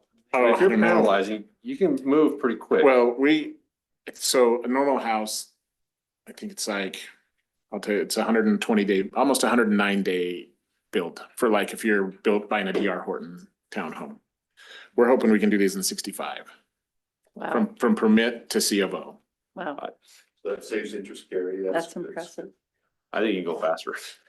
I'm seeing. You haven't builders- seen me I'm have seeing pulled a builders hammer. on the other side of the mountain. Small cottage houses in 45 days. And we might get there. I mean, this has been a conglomerate of getting a bunch of different people together and saying, all right, how are we gonna do the closets in these? How are we gonna do the counter? I mean, we came up with, the kitchen has an island that's movable, but it doesn't look movable. You know, so you can, if you wanna get out of the way, you wanna do more, or you can bring it back as more seating or a cook counter. I mean, it's just really been innovative to see this come together. I think this is, I'm gonna buy one. for my industry, this is very interesting So, to see this. I mean, like I said, I think this is the very tip of the spear. This is gonna kick off a lot of things. How long has this been zoned as mixed use? Is that always, it's yeah, zoning forever? well, when we came into the city in 2021, it was when we annexed in and it's been that since then. Isn't it kind of mixed, Shelby, the zoning on this parcel? No, it's straight mixed use. Is it, okay? Double mixed use. Jason, My last comment, or my only comment left is I appreciate what you've done and I look forward to what you come to present. I think this is a neat and I agree with what you're saying. I think it's innovative and it's things like this are what's gonna help make housing affordable for my kids. I hope. Yeah, I think there's support certainly for me for it. Jason, my water guy. Not gonna ask about water. I already did. I asked him how we were maintaining the sperm wells. Oh. Wells. But what about bringing water to support culinary efforts? Bringing like, Water? Do we have to bring water to Yeah, he'll support? have to bring water. You'll have to, yeah, that's fine. Okay, That's just a typical. oh, you're talking about water rights? yeah, Yeah, I mean, I thought you meant, like, we're running water from Sunset and it'll connect to Cook okay. for the water system. Yeah, Joey, your storage unit is going to be more of a commercial opportunity. It- It's going to be storage unit. it's just for the members there? members. It's Okay. for the owners. As part of their HOA, this is where they each get a unit or you can. rent it No, out if you the first want. come, first serve. Okay. But you could build storage in his commercial area right there, build the suit. That's a great idea. But you could, I guess you could give them priority, but you wouldn't, I wouldn't restrict yourself just to tenants. Well, If they choose. Well, if they don't use them, but we'd really want to keep the streets clean. We want them to keep debris or everything off. I think there's a neighborhood in South Jordan that everybody either loves or hates, that this has some of the problems solved that that neighborhood has. Well, we'll see. I Well, believe in in it. concept anyway, right? It's, I mean, there's some. I believe in it and I think it's worth the effort. Great. So the maximum of 256 units. That's your top tier and we're not gonna see a request to increase those. First, I don't see how we can, Okay. if it gets approved like that, you know. I don't think that includes, that number doesn't include ADUs if there's an ADU that chooses to go in above a garage or something, so. I guess if there's any increase, it would be there. That would fall under our, You have a whole ADU code. Yeah. With our traffic impacts, and does this put a light at Arlington and Main Street, basically? That would be determined by UDOT and a, traffic study that requires that. So, Right now, they haven't yet, no, but I mean. I have to do, there is some improvements along UDOT I have to do, like, XL cell lanes and some restriping and some things like that. yeah, because offsite can. We had to move, cause we had to move it's called Allington Way. We had to move it. It was more in the middle, cause there's sewer line that already goes through this project and we had the road going there. But we had to move it this way a little bit to accommodate some of the commercial stuff. But we didn't want a straight through thoroughfare, like we didn't want a racetrack. So we made it kind of, you know, but we've been working with UDOT on that. And it's part of the city's road connectivity plan. You'll get people asking for speed bumps, trust me, it'll happen. Somebody will find a way to speed through there. It's a little hard to put in. Not hard, but expensive. I just put them in my neighborhood and people are kind of either love or hate them, just like everything else. And then Great concept. The road that goes out to the south, I guess that's south. Yeah, You have an Good. agreement with that? I own the Oh, easement you do. to go to Cook. So when it leaves my property, it goes into a public street. So we'll just connect into that, but I own everything that way. Okay. So we just connect it right in. So, Allington. Appreciate it. Sorry, I Yeah. mispronounced that. Oh. Allington. no, Allington. Yeah, it's I put an R in there, I think. I think when you first see it, it's natural. It's kind of just different, but Yeah, thanks for trying to make excuses for me, but that just is my problem with not being able to talk until I was 5 years old. So, anybody have any other questions? Have you heard any kind of pushback from other communities where these have been planned? What's the feedback? not yet. It's been similar.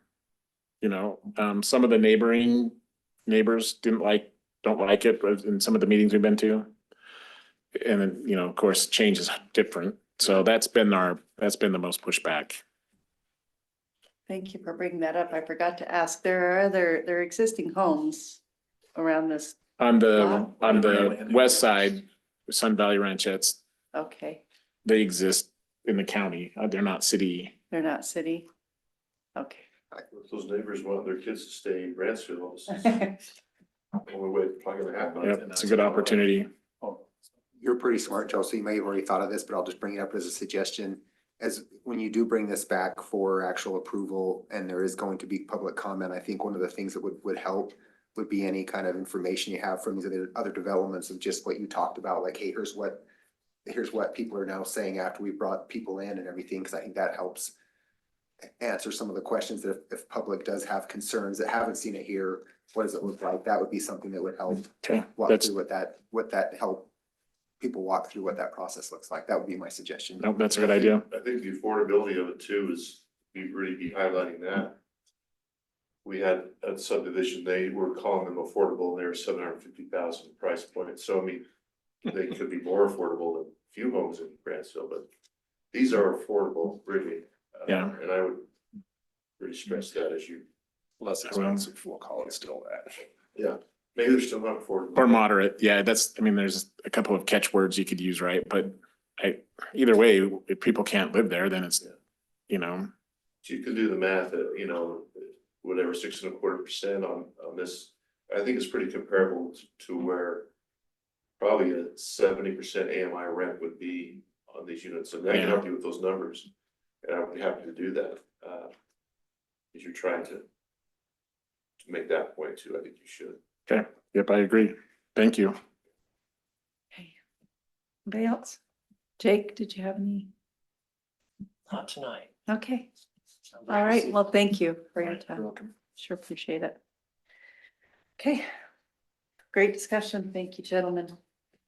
We will close that agenda item and move on to agenda item 4, the presentation and discussion of a proposed general plan amendment for the parcels identified on the agenda. There are 5 of them, amending the land use designation from rural residential 1 and high single-family residential to high single-family residential for the Origin subdivision located approximately 800 East Main Street. Sorry, thank you, Shelby. We will start with the staff presentation for this agenda item. Yeah, so this project is adjacent to Maverick, as well as this area that's not highlighted is the Brentwood subdivision. And so in the areas highlighted or outlined in orange is where they would like to amend the general plan. They do have a presentation for this one. The presentation was not included in the staff report. We did send that to you guys around 4 or 5 today. So we just need your permission to allow this presentation. I've Just show the Maverick on that aerial if you would. just here. Just right there, okay. Yeah. Can I'm supportive of the presentation. I have a question for you. The way this is written in our notes, it says that you're looking to change from residential 1 and high family residential to high family, single family. We're sitting that it's already there, but we're asking to have it changed to high single family residential or? Well, this is kind of one of those deals where we stopped planning halfway through. So we did this mixed use density. And then we did the high single family density, and then we didn't plan anything here. Okay, I just wanted to make sure I understood why it was written that way. Yeah. So, I looked through the presentation, I didn't see an issue with it, but it's up to you guys just because it wasn't on the agenda or in the When staff report. introduced, the orange would continue to the. Yeah, it's not that we didn't plan for it, it's just, it was ahead of. Yeah, how ahead of far we our, were thinking. yeah, Yeah. yeah. Yeah. We just put a pause, now we're pressing play. The concern would be that it wasn't entered and available for public viewing 24 hours before the meeting, but I don't have an issue with it. Does anybody? Would that be The an issue with commission- the presentation? There's no public discussion on it? No, not today. It's just a Discussion, but no presentation. public hearing, right? Yeah, So, There's no noticing problem. okay, I don't see a problem. That would be fine with me. I'll just leave my mouth open.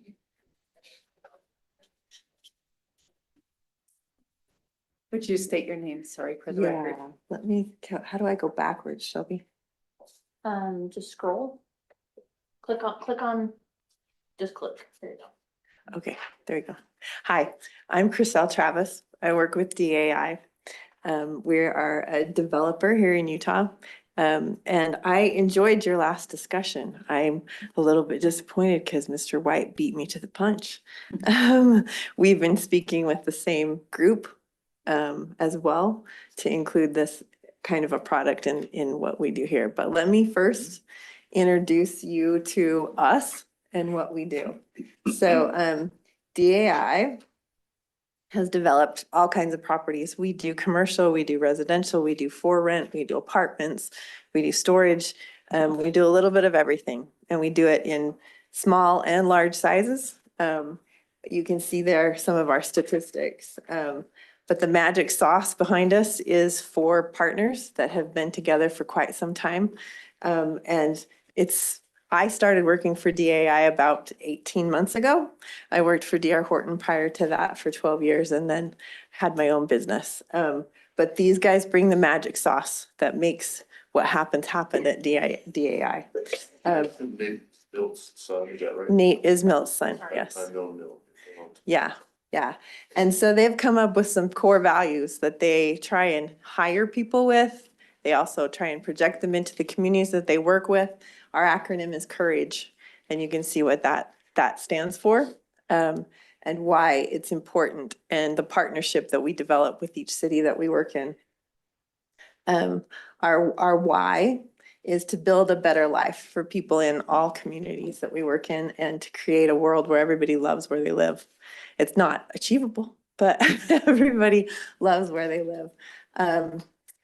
Our brand is also built on pillars, core pillars. Because we're builders, we like to picture things in a built environment. So if we take our pillars, our whys, we end up with a constructed environment that gives us our purpose in building a better life and a community for each one of the people that purchase in a development that DAI has done. We also have a home building arm, so we don't just sell off to individual developers as well. And we do everything from concept to homeowners association, so that we aren't entering agreements with cities that we can't perform on or that don't come to fruition. So are you building out all the homes? These homes, we'll have those discussions eventually. Right now, we're just focusing on the general plan because we need to change the general plan so that we can do what I'm asking to do. So just so you get to know us, we've done a couple of projects, Independence at the Point. You can see the statistics there. It's in Bluffdale. It's about 1,900 homes. We started that about 12 years ago, 13 years ago, and we just finished all of the homes and in that master plan, and have built out all of that community. It included roadways, it extended Rockwell, Porter Rockwell. And we worked with UDOT through that process. Another one that we're proud of is Wildflower. It's in Saratoga Springs. It has 1,200 acres and 3,200 or so homes. This one is a large master plan where we came in and we did build a lot of the majority of the homes. We also have sold off to all the major builders, Edge, Lennar, all of those kinds of people. But we have a guiding document in our master plan that says this is what you have to do. This is what the homes look like. Here's what you're responsible for, so that everything can come to fruition. So they're restricted to that themselves. Yes, yes, because it gets recorded as part of our land use. Panorama is our current one. It's in Harriman. It's 500 acres and 1,900 homes, and it just broke ground this year. So it will be building for a long time. Firefly is our final one. It's in, and I love the Century Monument. That's one of the things, one of our pillars is generosity. And so we go the extra mile. This is Eagle Mountain Fireflies. Yes, Firefly is in Eagle Mountain. And it's our first community. What's unique about Firefly is those 4 partners that I showed you.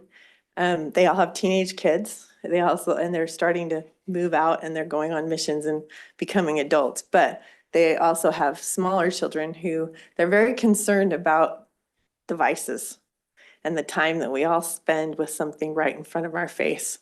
And so they had owned Firefly's land for 20 years, and they've just been waiting for the right time for it to come forward. And so Firefly is amenity rich with activities to get people out of their house on purpose. Lots of pickleball courts, lots of climbing walls, lots of all those kinds of things, because we want you to connect with your environment, not with your phone. We want you to make friends and get outside. So that's Firefly. And it's really on the edge of Cedar Fort. almost Really Cedar Fort. yeah. It's way out there, and you have to choose to want to live there for that connection portion, because your commute into Salt Lake's probably over an hour to get there. Or if you have the luxury of working from home, you can do it that way. But Candlelight is our home building arm, and they are building all of the homes out there. They build about 150 to 200 homes a year. So people are seeing the vision. They also have a professional planner who that takes care of community events. So that brings us to my request tonight, is to amend the master plan. When I first started developing land out here, I've done a couple of projects out in Grantsville under the D.R. Horton House. But as I was driving out here, looking for where I was going, I saw this statue of someone on a horse, and I thought, okay, that fits in Grantsville. That is awesome, because that reflects your community and your culture. And then as I got closer and got to the building, I was like, wait, that's a lady on a horse. That's not a cowboy. Her name is Hilda Anderson Erickson, and you guys are probably all familiar with her. But she, as I researched her, I was like, I had to find out about her. And as a daughter of the Utah Pioneers, I was like, yes, she was the last living legend of pioneer heritage, and she lived to 108. Her home was here in Grantsville. She lived in this community and worked here for a very long time. And as I read and researched her, she lived a life where she came across the plains in a handcart and on a boat from England. She saw the invention of the car. She saw the train. She even flew in an airplane. And I thought, that's amazing.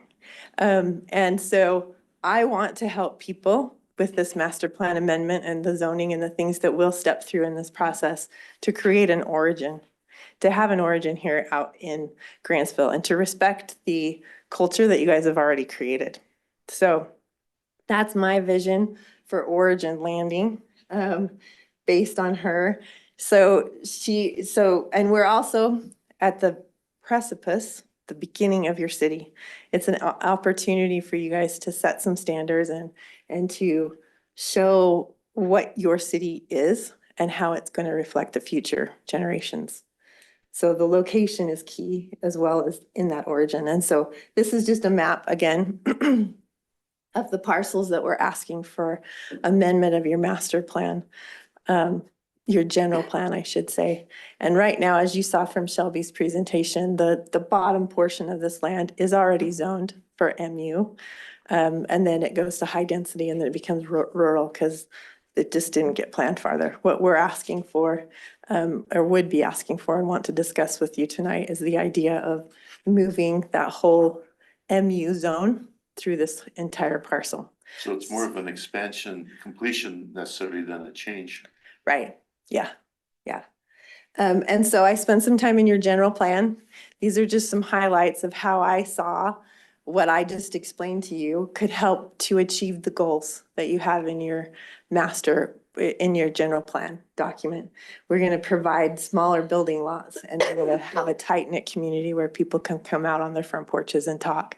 We'll have trails, and we'll have open spaces. We'll have public facilities and parks. We can do those things as well. The housing. So one of our products that we envision, the Magleby brothers are the inventors of Flex Ready Homes.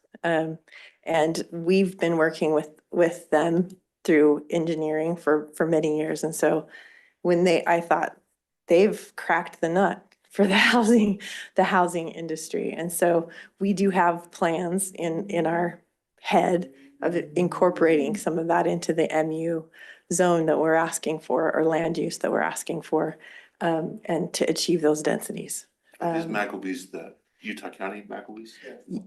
Well, they're the engineer Maggleby's, because there's Maggleby's restaurant as well, but they're the engineering. And Ford, he was the CEO of Ford for a long time, but they're local. Yeah. So these are our housing goals that I felt like we could help you guys comply with in your goals. We will have open spaces, and we'll encourage the use of outdoor recreation, and how can we work with you to find parks and spaces that you guys need. And then the final piece is your transportation plan. There is a large I'm not gonna say it, a very big road, because I can't say arterial. This is, I said artery road. So this is Greg Hawes. He's our land planner and is here to support me tonight. But where that circle is where Origin would be located, and there is a future arterial road planned. I'm there. Plan to go through there. And we've met with staff and talked about what those constraints might be and how that could work. But the first step that we're looking for your help for tonight is a discussion and your input on how we can make this MU extend into this area that we've presented tonight. So any questions? This is staff, had we been more visionary, what's the likelihood that this would have all been zoned as they're requesting in the master plan? Not zoned, but projected to be. I want to pull up this. It is map. agricultural, which is what Grantsville was Just to based confirm in. what you just said, in the staff report, you said you wanted to change it to residential, and now you're saying you want it to all be mixed use? It should be all mixed use. Yes, because there's also some need for commercial and things in the city's plan as that big road goes through to make those connections. So, yeah. And I could have made a mistake. I thought it was going to high density, but this is why we're having this discussion, right? So I want you guys to just look at this. And if you look, SR 112 or Origin Road is going to extend, and eventually it will run into I-80 and Burmester. And so now this road is extending and potentially a future main street. I think when this map was created and when the general plan was created and they knew that Grantsville is going to, if they could look in the future and go, okay, Grantsville is going to explode how it is now, I think they would realize that this is a potential new main street corridor for commercial and for higher density single family. And I think they would have extended that. Can you zoom in further. and show where you were talking about, where you said it's gonna go, so you're saying 112 would, Yep. where it intersects right now would go straight north? Correct. And I can pull up the master, there it is right there. Let's look at our transportation. Sorry, I thought it was on my other one. And in the research that I did, the exploding of the population out here, and Shelby can correct me if I'm wrong, but the information that I found was from 2020 census to today, you guys have experienced about a 73% growth rate in population. And the projections from Kem Gardner and the Wasatch Regional Council is that by 2050, you guys will have a responsibility to house another 20 to 25,000 people in the next 30 years. And so that's a huge demand. The whole state is like that. You're not isolated in Nowhere that. else to go if you want to. There's, right. And right now the commute's pretty ideal. It's about 30 minutes down all the connectors that you have, but if we don't take care of transportation routes now, that can become a complication, and we're more than willing to participate in reserving what's needed for those right of ways. Gotcha. So the hash line is the one you're talking about, Shelby, is the one that's gonna, the proposal. I remember talking about that, the congestion that will come. I didn't know where 112 was tying in, but now I can see that. Yeah, Greg. So here's Maverick. City road? It would be public. Be a Yeah. state road. We're trying to, UDOT. we're trying to let it be considered UDOT. Well, and so I have some experience that Shelby's mentioning. I did a development in Saratoga Springs when I was with D.R. Horton called North Shore, and it had a road similar to this. They had a vision where they had a 180 foot right of way that they wanted to happen. And this started like 7 years ago. So they were, with our negotiations and our development agreements, we reserved that right of way. And they planned and took the steps so that UDOT and MAG are now funding the expansion of that road over the time of the growth of that development. So State highway. the state highway, yeah. So we're That's what asking, we think about. yeah, we're asking for 117 foot right of way, as that's what UDOT has planned in their corridors. Yeah. And so, yeah. Trying not to get into the weeds. Sounds great. No. You kind of shared on your other developments, what kind of vision you had, like kind of what you're doing for this developments. What do you guys, what does your team see as a vision for this development? So a diversity in housing types is really what we see on this. It's about 90 acres. We have spoken, there is a little island in the middle that the Larsons own.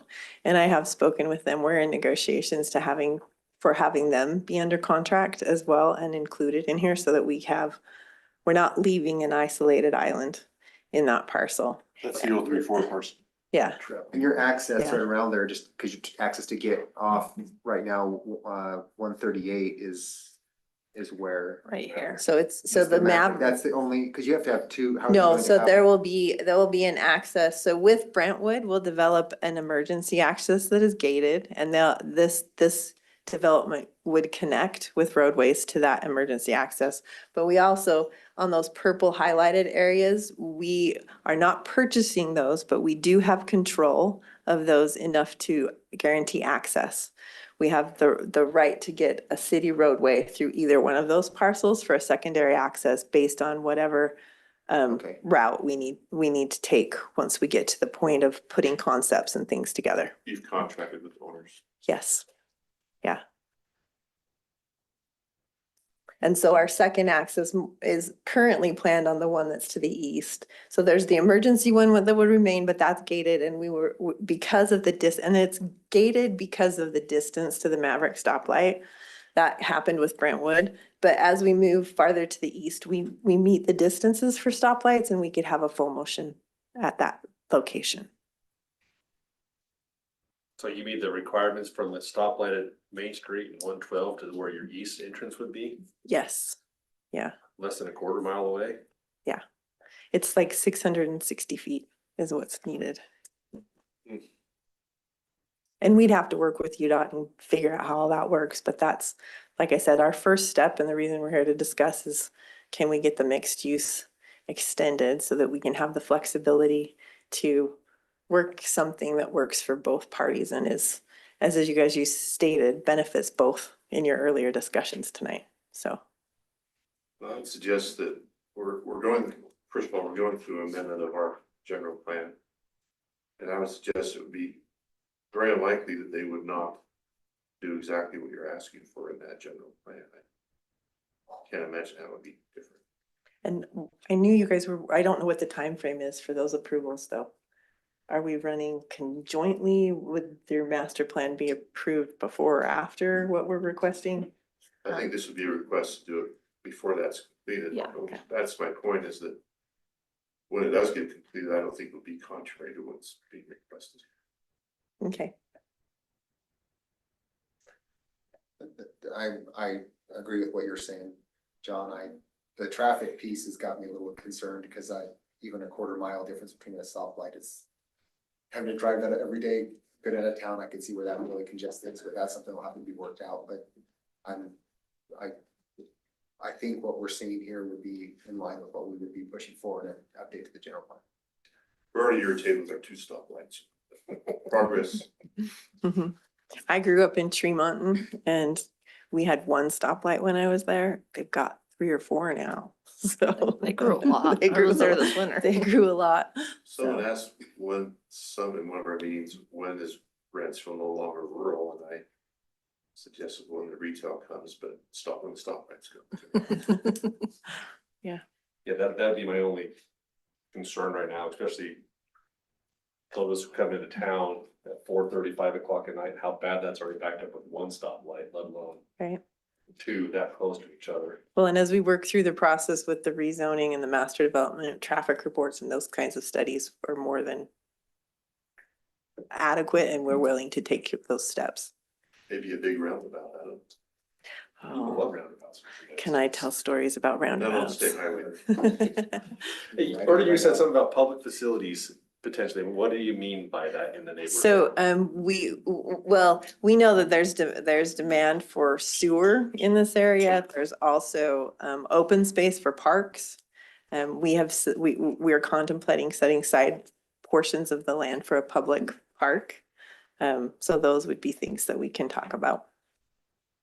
Public parks, the sewer, the water, all of those kinds of things are things that we're willing Sewer to water would come participate. Naturally with your development. Right, So but, that's a but given. whether or not we take them all the way to your sewer plant, because we'd have to go up Clay, it's a couple miles away.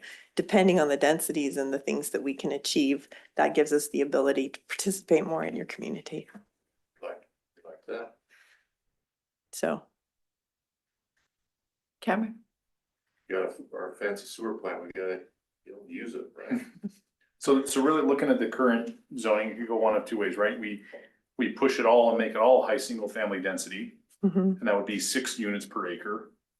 Or we do what you're suggesting, go mixed use, which would be up to 10 units per acre. 10, or I think there's a 15 in there somewhere too. Or Not that- 15 units, so we're Yeah. going possibly 6 to 15 units. Right, nothing that we're Special contemplating. We do have, like I said, in our DAI development, we do some rental. But it's for rent townhomes, not anything. We're not gonna build a 4-story apartment building in Grantsville. But we have done that in other communities. 18 is pretty common for multifamily. Right, right. And what we would be proposing in the mixed use would be a blended density. There will be areas where it's more dense, but then we'll also have some larger larger is a relative word, right? We'd have some other detached, single-family lots besides the Flex Ready that you just saw that would be 6,000 or 7,000 square feet. So and we'd buffer with things as well. What is a typical size of lot that Candlelight is building for their detached single family? I don't know that there is a typical one because we build so many, right? But in Firefly, they range anywhere from 10 acres on, we're just getting ready to do Firefly Ranch, which will be equestrian lots. There'll be 5 to 10 acre ranchettes. But then they go down as small as townhomes. So I think there's no question this is needed and coming to Grantsville as well as a project we just looked at. It's a matter of where it is appropriate. Mhm. And it seems like this would be more of the most appropriate places. When I'm looking, we just heard from the one that's gonna be almost on the exact opposite end of the street, and you're putting this one, like that's a lot of units in a box right across the street from each other, so. I wasn't will be aware very until curious to tonight. hear what the public thinks about this, but that seems like a lot in a small space. Especially when some of it's already, I can't see this, I can't say arterial, but I can't say rural. I can't say that, I can't say that either. Rural. Rural. Seeing that one rolls off my This tongue. has just made quite the mess in the zoning because somebody can look at it and say, well, it makes sense. It goes one of the 3 and it's gonna make sense that it's the other 2 to somebody else. And so this is kind of messy, I think. I think this is Right. gonna be messy. And timing and development are all things that play into it. We're not gonna come out here and build all of these all in a year. We're looking at a 5 to 10 year project, depending on the sales pace and the economy and everything that goes on. But it's not gonna happen in a blink of an eye. But there's also tools in the entitlement box that allow us to do those studies and look at the things that are on the table to make sure that when the development does happen, it's planned properly. And that the developer takes their responsibility and the city takes their responsibility. So. I will say this, of all the developers that have come in here, you have put on the best show. So that was nice to see, like, that was. She and their company have been great that way from the very beginning. They've been great to work with and very forthcoming, as well as really good at the presentation, both to the staff and to other folks. And so they've been very professional, very good to work with that one. Well, and we've appreciated your staff and the input that they've given us as well. And I'm glad to hear the discussion this evening as well. I'm gonna echo what Cameron said. I think one of the biggest things that's gonna help, especially with that public piece, is taking the time to really have the answers for what will traffic look like, how will you mitigate that? Because I think that's going to be something that it's been a concern forever, but it's becoming more and more of a concern. And I think you got a good point, Cameron. You're gonna have 2 different competing groups coming in for higher density, where you're going to see higher traffic, and how that gets worked through is something that I think needs to be, from the public perspective, I'd be asking it from a public participant. I agree with that, but my point was too, is that you've got the intersection of 2 state highways. I don't know if there's a more feasible place. be considering somewhere. Well, I just wanted to comment on that actually, and Cameron brought this up, the idea of locating higher density in proximity to each other. I live in Farmington near Station Park, just kind of north and a little bit west of Station Park. And there's a lot of much higher density going on in that neck of the woods right now with apartments and townhomes and all kinds of things like that. And the things that people want, even people that live on half-acre lots or 10-acre ranchettes or whatever, they want a restaurant. They want a choice of restaurants. They want a movie theater. They want more restaurants. Did I mention restaurants? Because people want that. They want shopping opportunities. Grocery store. They want a grocery store or two. I had to go to the Apple store on Sunday. It was a big mess. My phone died and it was kind of embarrassing how much your life is just on this ridiculous rectangle. And I was 5 minutes away to an Apple store, and what a blessing that was. All of those things are happening in connection with each other. The higher density, the cute little 1/4 acre lot that I'm on renting, the bigger lots that are a little bit further out. These things are not by accident. The reason why all of those restaurants and grocery stores and Nordstrom Rack and even a Front Runner station can be located there is because of the high density, and vice versa. The reason the high density is there is because there are all of these amenities, and that's where people want to live. It's kind of like having a Wendy's next to a Burger King next to a McDonald's. They kind of feed off of each other, and it creates an environment where everyone and everything is successful. So I would just suggest amongst us girls that we not think too closely or too hard about we're putting in extra density. I'm not even saying high density, extra density onto these particular areas. This is where maybe it wants to go. So let's just keep that in our back pocket, maybe. I like your perspective, Bill. I think one of the things that the public sees and what we're trying to look at is what makes Grantsville and unique is a little bit different. We're not Farmington, we're Grantsville. And so how we build that out, and growth will come, but we've got to look at how that gets managed from the public perception. Sarah, will you announce that John stepped away? Oh, And yes. just- We should have probably had a break, but John Montgomery, Commissioner Montgomery has stepped away for a moment.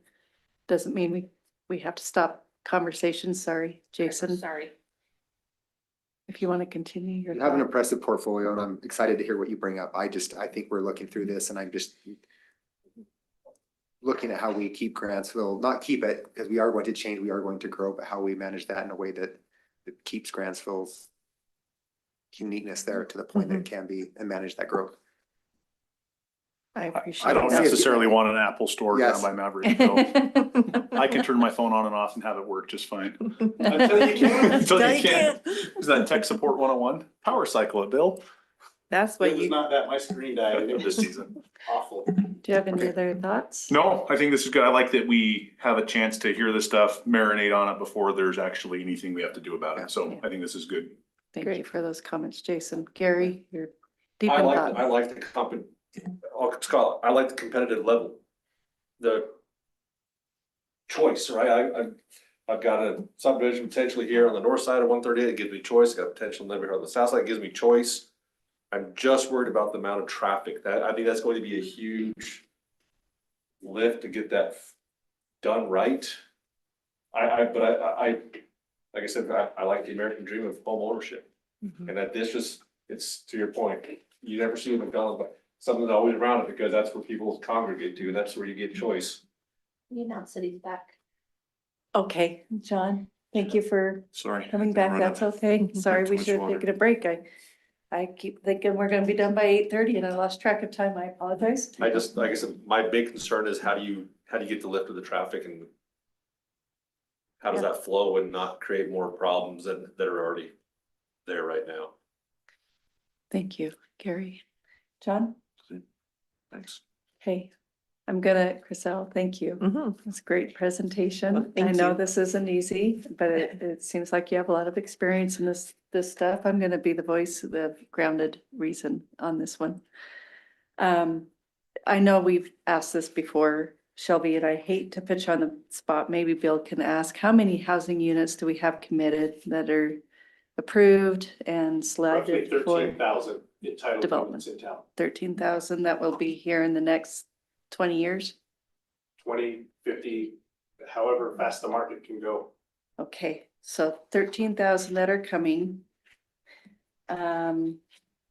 When I moved here, there was a population of 6,800 people, and we're now at 16,000. And probably your projections of growth since 2020, I think is what you said, Mhm. 74%. That's probably true. Mhm. We moved here in 2008. So COVID did a number on us, and so I have a couple things. Going back to what Gary was discussing earlier, we had another developer come in wanting to change the master plan, amend the master plan, and change the zoning for his development, and we asked that developer to wait until we were done with our master plan study that we just got funding for.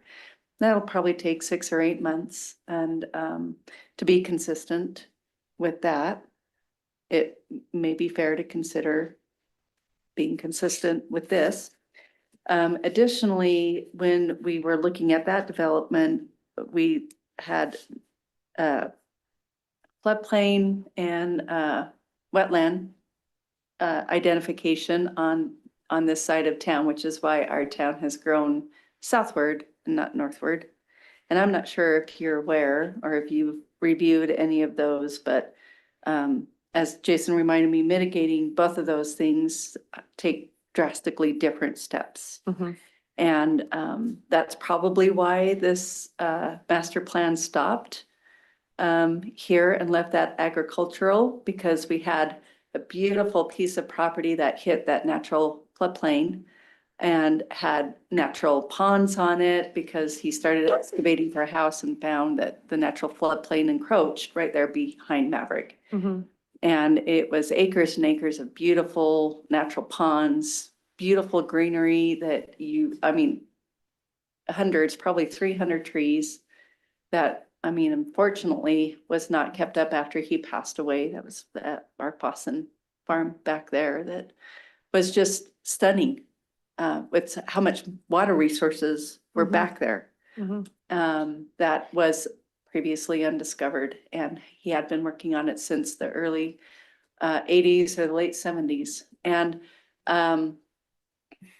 that will impact the cost of development greatly. Mhm. I used to do environmental reviews, and that's very costly to address, to identify, and to mitigate. So I'm not sure. Do you own this property? Does the AI own this property? We or do you- not own this. It is under contract with the Cummings family. They own the land.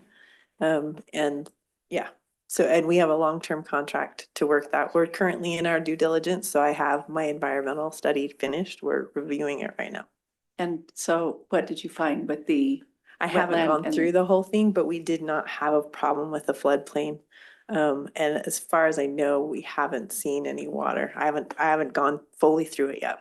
And as Jason, So- the water expert on our panel, can tell you, it doesn't necessarily need to have water on the surface to be a floodplain, and wetlands is a different. Wetlands, Right. so surface water is a floodplain, but wetlands is anything that exists 12 inches below for more than 6 months of the year. So I'm aware of those. There's and- also flora and fauna that you Flora and have fauna, to yeah. identify and Mhm. ensure that you are not Mhm. impacting those that are at risk, environmentally for disappearing because of developments like this. And so the impacts to animals and other things like that needs to be considered. And I'm sure you have experience with the environmental impacts, and Jason can probably speak to it more than I can, but I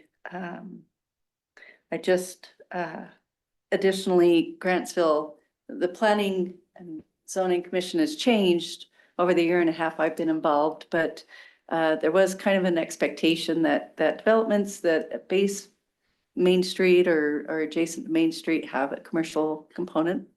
And we would like to see a dedicated effort towards affordable housing or moderate income housing, excuse me. I know they're two different things.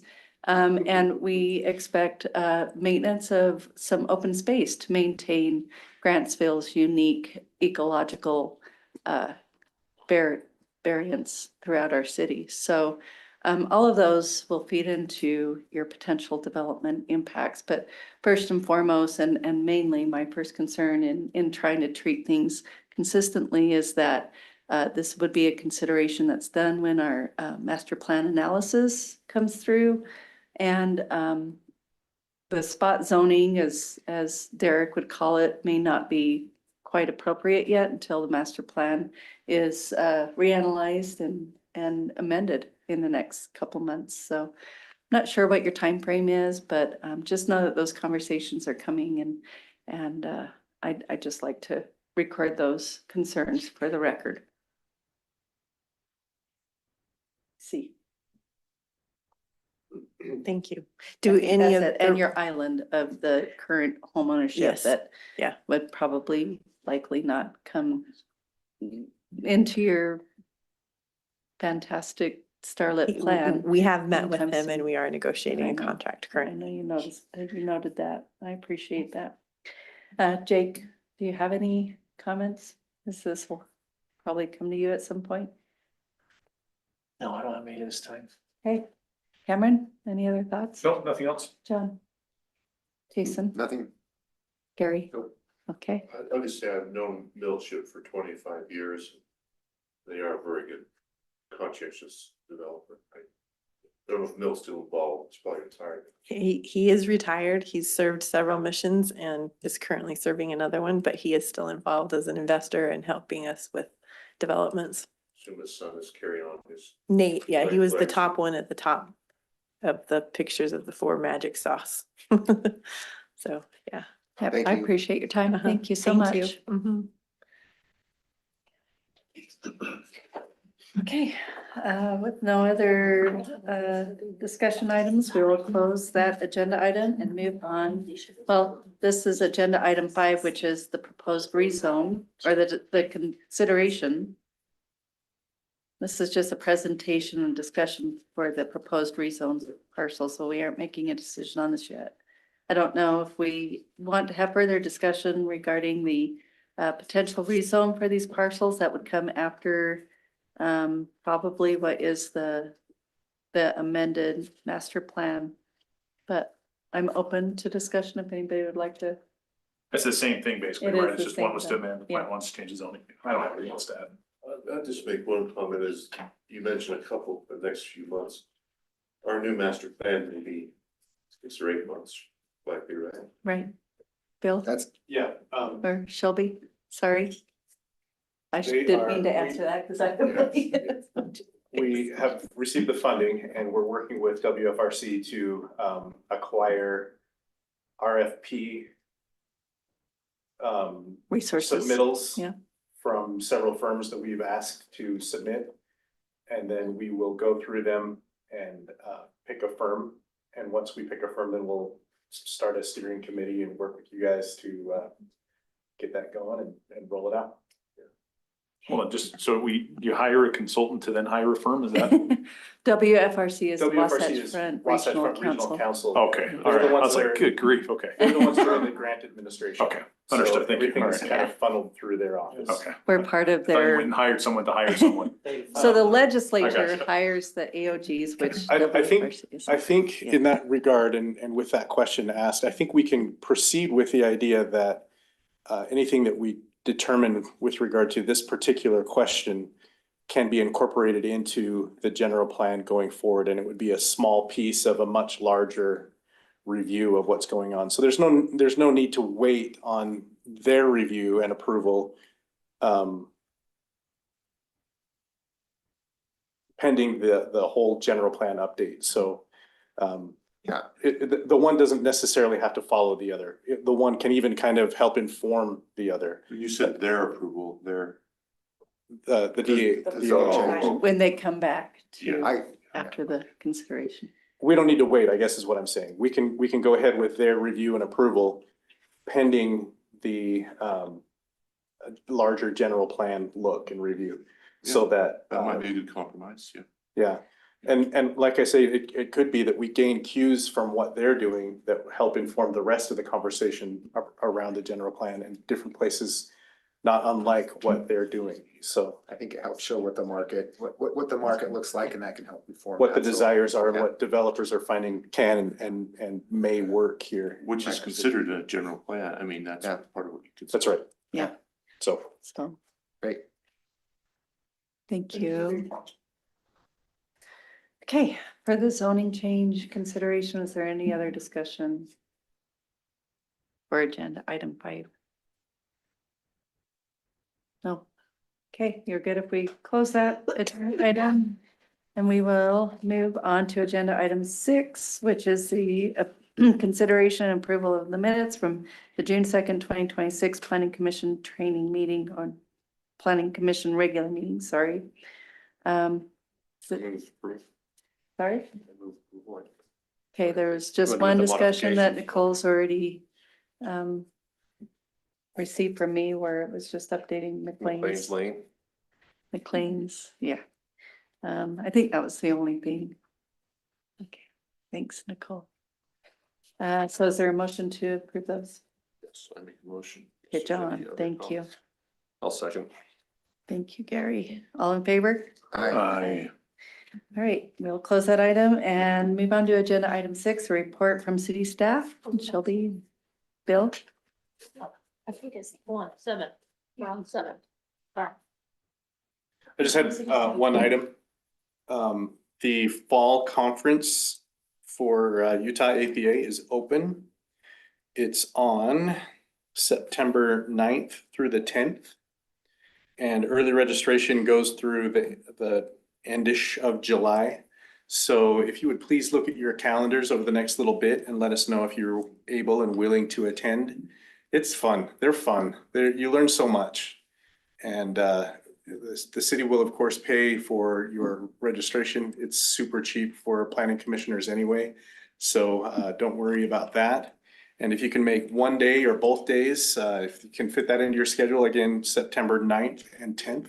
Where at? It's usually a Thursday and Friday. It's at the Davis Conference Center, which is in Layton. That's a Wednesday and Thursday, is that right? Mhm.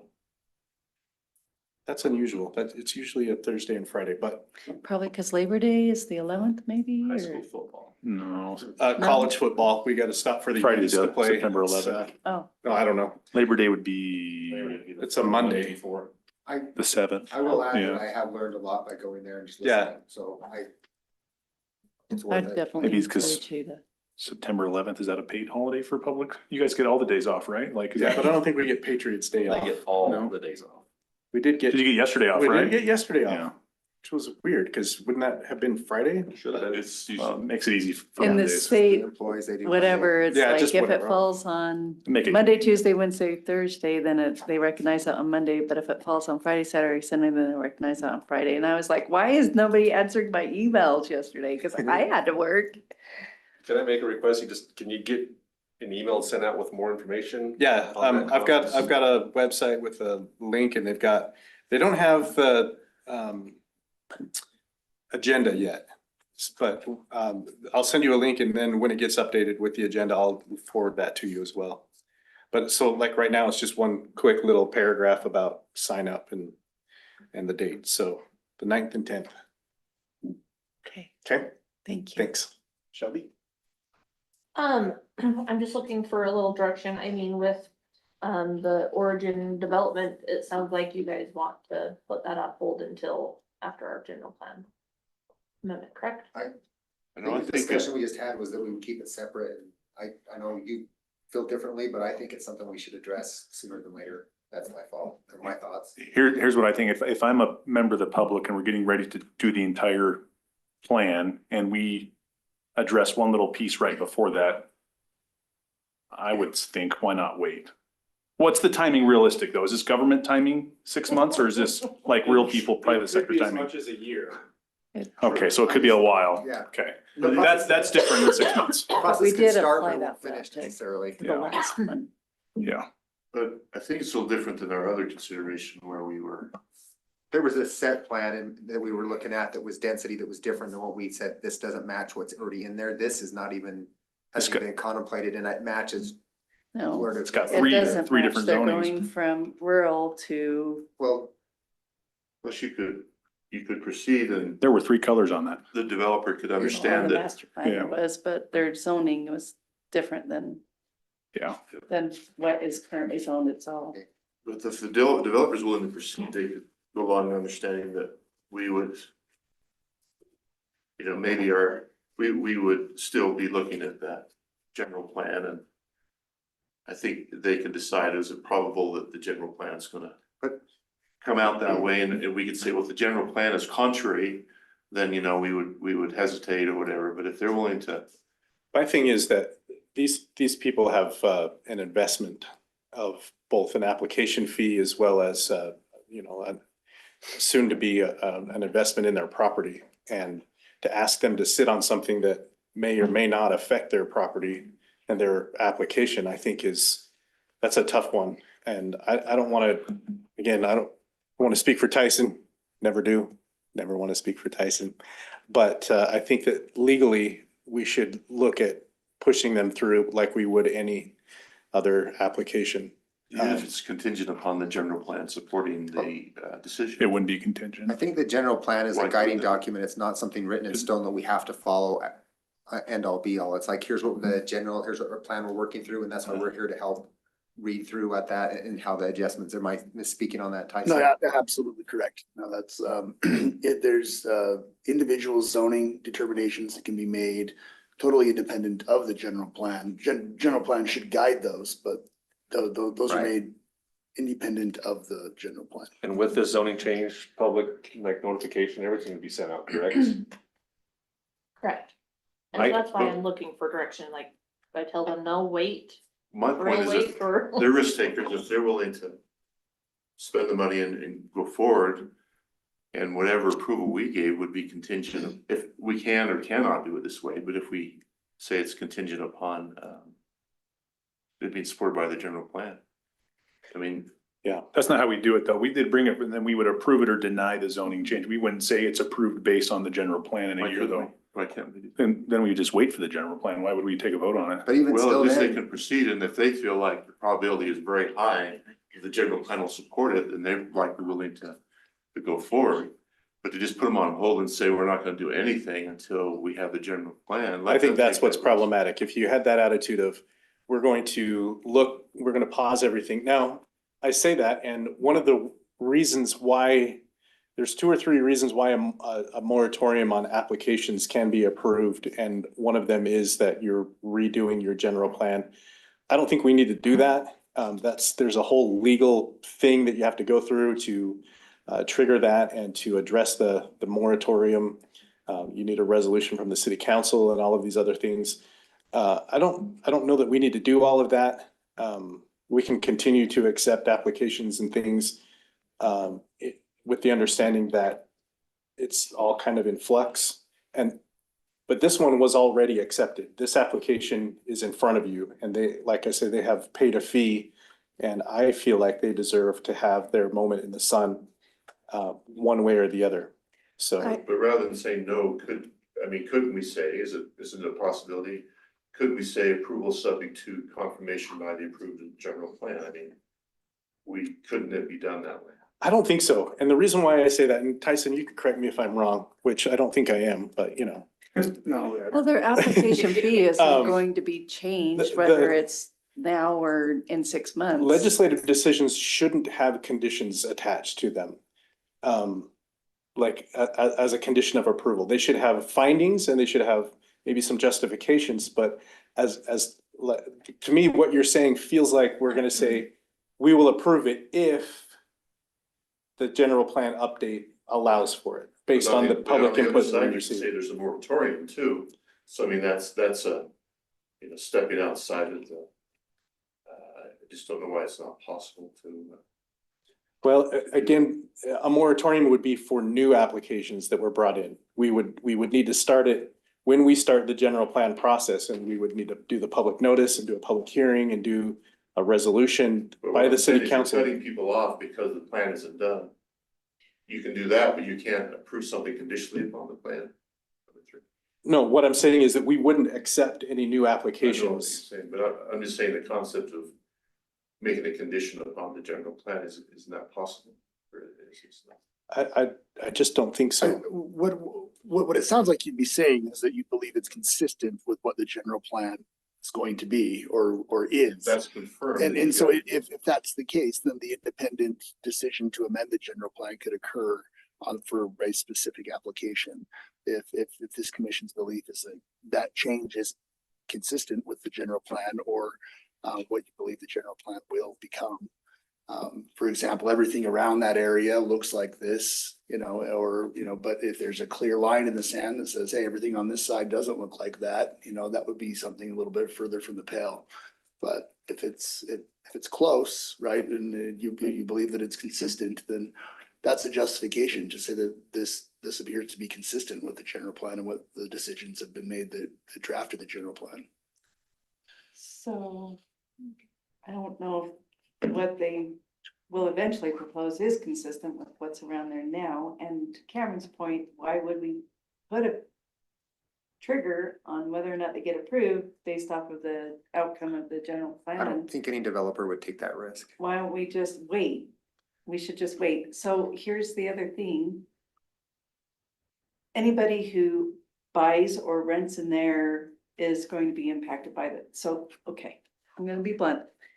These people are experienced. They have several developments around. She has the results of her environmental review and she's not willing to talk about it with us. That means, to me, I would assume, make some assumptions, working in the field for a while, that there are some concerns that she hasn't figured out how to address with us. And the cost to put people in a floodplain not only is increasing development, but it's also increasing the individual cost of the people living there because they have to buy flood insurance or they can't live there. It could also be that they are using that as a negotiation point with and against the current property owners to say, look, half the property's in a flood zone. We're not buying that, that kind of thing. So there's lots of reasons why she doesn't want to divulge that.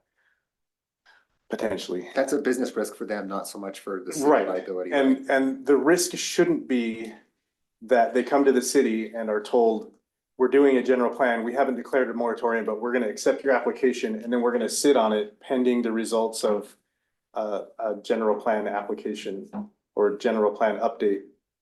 So we're just gonna put a pin in your particular application until we get everything else resolved. But isn't that what we did with the other guy?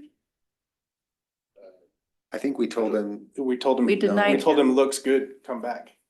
But the alternative is, it sounds like the commission would say no. So if it's no, would they be willing to, is the other an alternative, I'm saying? This is, Yeah, I get that. And, maybe we could talk to Chriselle and just see what she thinks, but my guess is, and most developers that I've worked with are like this, they just say, no, I just want an up or down vote. Well, it'd be a no vote, then it sounds like from this commission. So I still have PTSD from Sean. Yeah.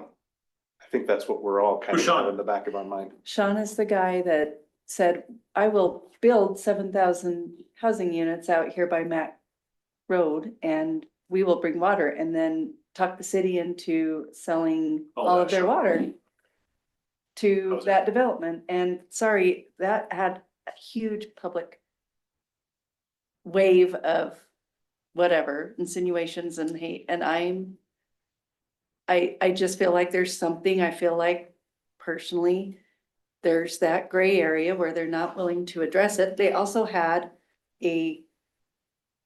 do not cross through the property that they wanted to develop that they didn't make us aware of. They swear that they did, but they did not make us aware of. And it took a letter from that one property owner that had ownership over a sliver of land that separated their development into two pieces. They could not develop their second, third, fourth phases because they couldn't get to it because that ownership went all the way to the mountain.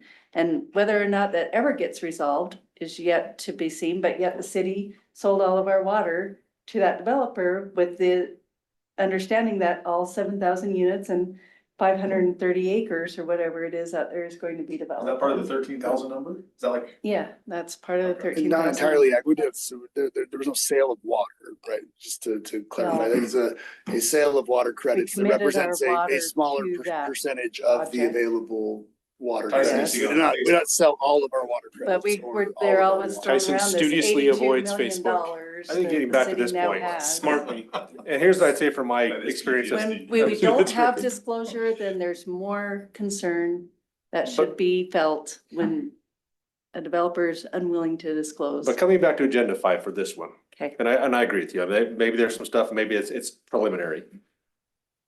But it's also not uncommon for builders and developers to buy property that they can't, that takes years and years to get through entitlement and development and cities.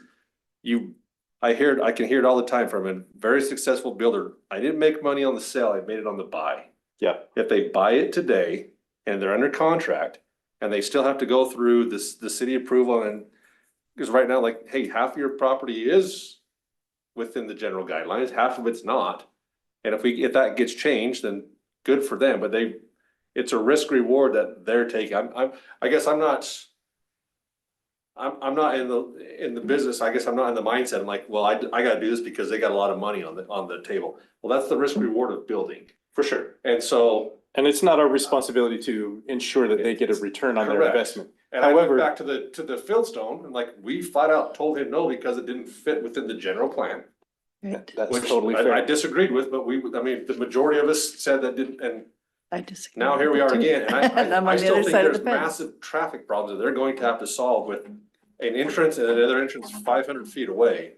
Like, this is insanity, 660. sorry, but like I said, I would rather say, hey, let's, for the sake of optics with the public, I'd rather say, let's slow play this and wait until, maybe if we get a general plan. If they bought this today, there's a good chance they're not building houses for 18 months to 2 years. Yeah. By the time they get to everything. They have been working with staff for almost a year now, right? So they're into this and, And don't get me wrong, I don't discount that. yeah, I just deal with a lot of other large builders, is frankly, way larger than DAI. right. I can tell you of a project right now down in Salem that they were 7 years before they got their first house to go vertical. That's just how long it took to get through everything. Well, And that's the risk that they took. I'm not saying we slow play this just because we're government and this is what we do. yeah, But we've also got things to ever consider rather than, hey, I'm just not worried about, I'm spending a lot of money, so you have to help me right now. No, that's not the game that I'm going to play. I would like more information. I apologize if I meant to suggest that. What I was suggesting though is that if someone has a valid application in and would like to push through as quickly as possible, I think we have a responsibility to allow them to do that. I would agree with that. Even if the answer is no. Our job And is if the to say, answer why is not? no, that's Our their why answer, not? you know? And But I'd say. maybe if buy they that have, property, right now, the valid, only half the property is developable for what they wanna do. Yeah. So I guess if they wanna take the risk of going into a second phase or a third phase for that A10 property, that's their right, and they can present that, and that's something that we could talk about. Yeah. So. But just to say, hey, we've gotta help them out, cause this is what we're.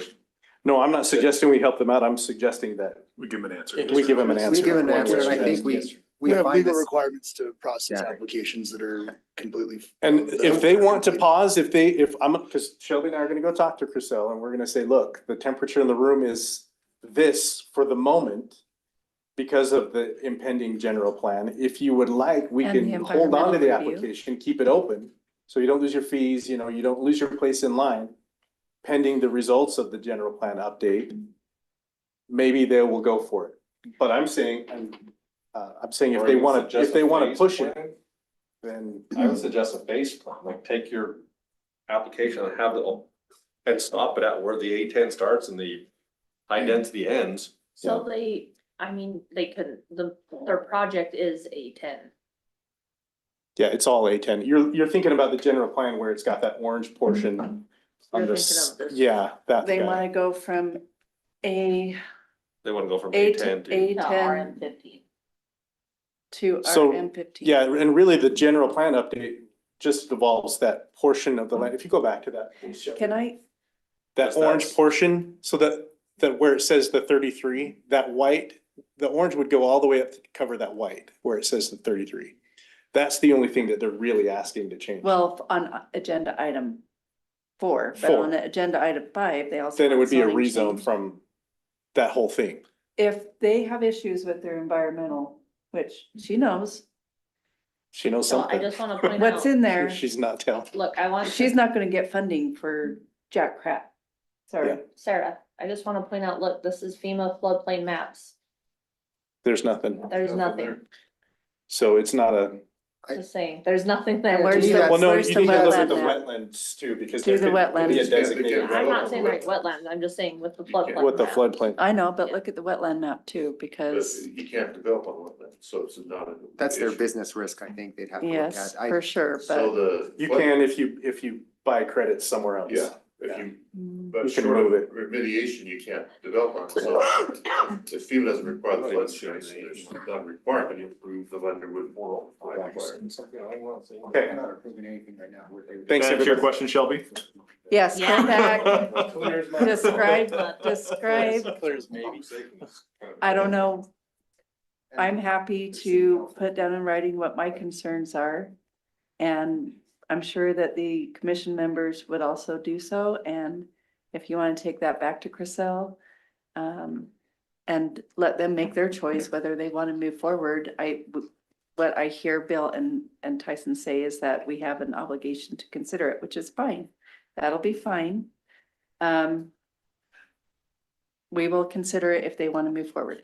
So correct me But if. there oh, will sorry. be a huge public comment. Yes, sir. When are they proposing to bring that conversation to the table? They haven't yet. It's taken us actually several months even to get to this point with them.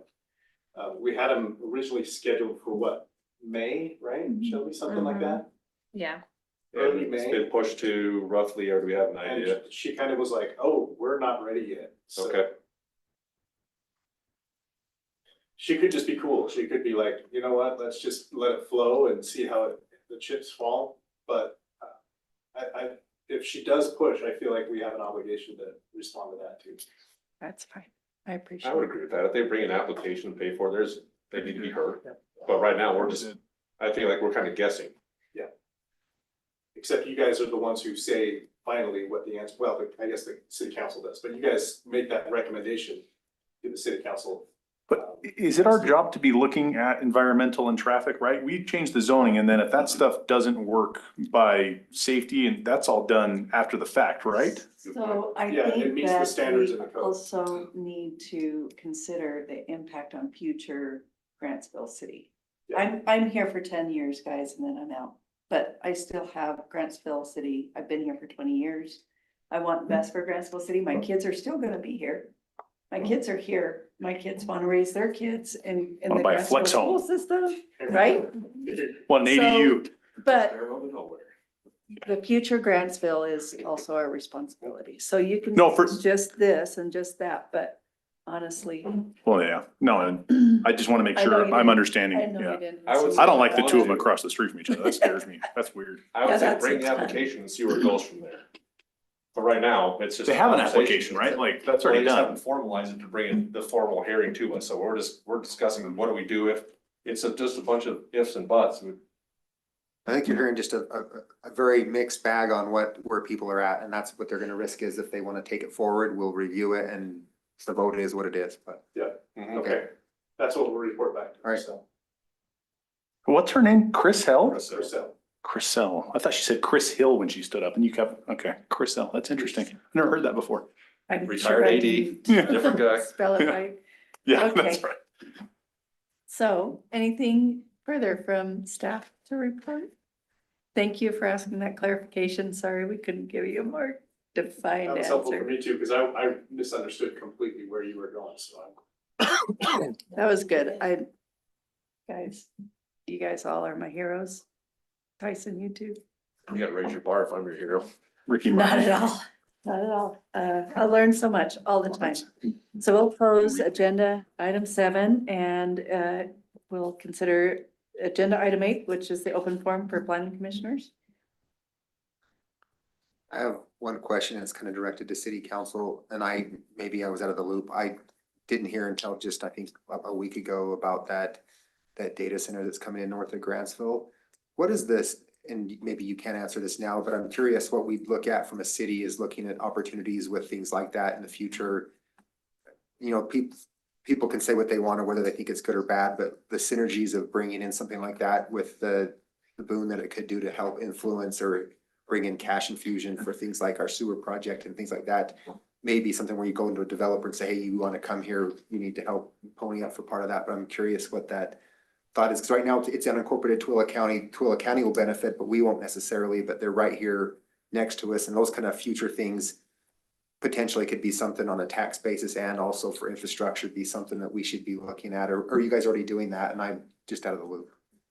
Yeah, I think that's a. Not to put you on the spot. Welcome. Yeah. Welcome. Thanks for Jake. having me. So No, glad you're here, Jake. You know, one of the biggest things I think from my perspective, and I'll speak for myself, not for the city or any residents of the city. One of the biggest things for me is anything that happens inside the county, we would like more visibility to it as a resident, especially if it adjoins and impacts our residents specifically.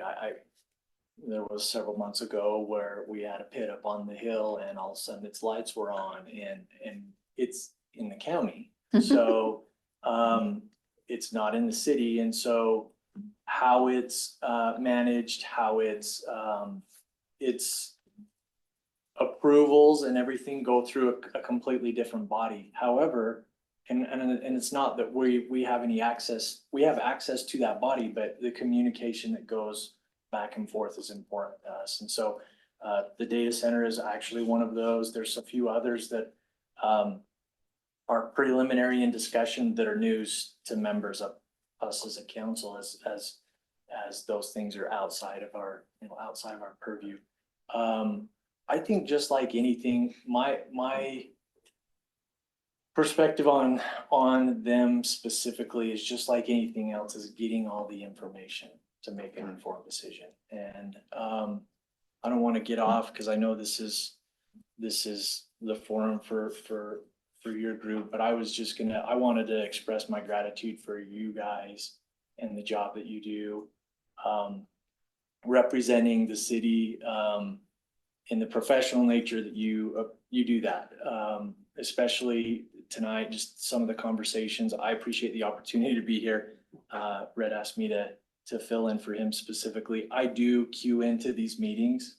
I come in online mostly, just so that we're in a situation where we don't create a quorum specifically. But I just want to say I appreciate that and your care for the community. I know that you may not read that in other members of, other parts of social media that are out there, but I know deep down that you want to do the very best for the town and for the citizens of this town. And sometimes those decisions become very hard.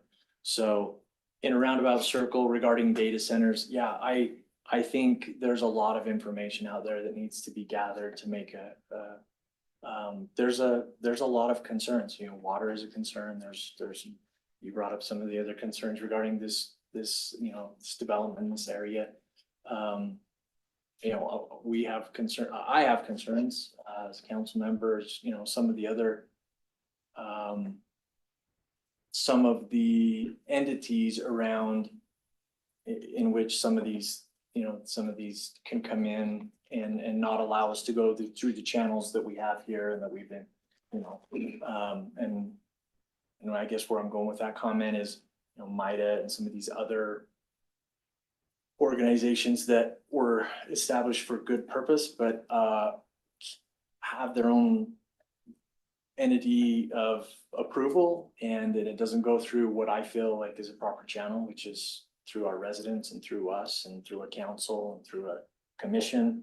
And so, yeah, I think it's just being informed.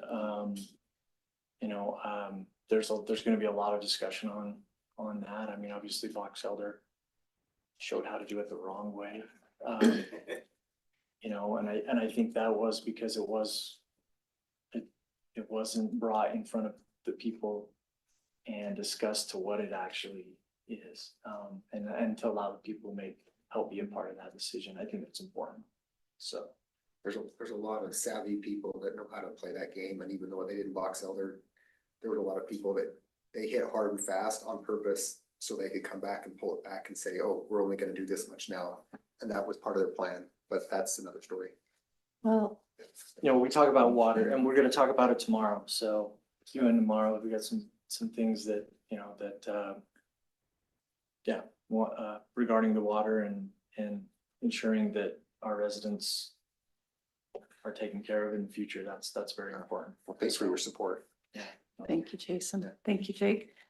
I can appreciate that. Thank you for providing us with some information because I've heard council's representatives, not you, but say that they're going to form legislation to bar any data centers from using resources in Grantsville City. And here's the thing about jumping on the bandwagon before doing research, which most people do, and a lot of people in Box Elder County did this. I don't even know if all those people were residents of Box Elder County, but Miller County has the biggest data center in the nation going in. Nobody's complained about that. That area has less water than we do. Data centers need a lot of water to fill their reservoirs, but then they reuse their water for cooling. It's an investment, and it really has less impact than what it takes to produce one t-shirt in factories. One t-shirt with all the rinsing of the wool or the cotton and the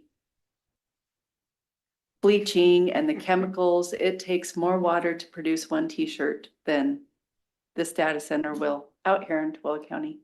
I would just wish people would become more informed and make informed decisions instead of jumping on the bandwagon of whatever is cool.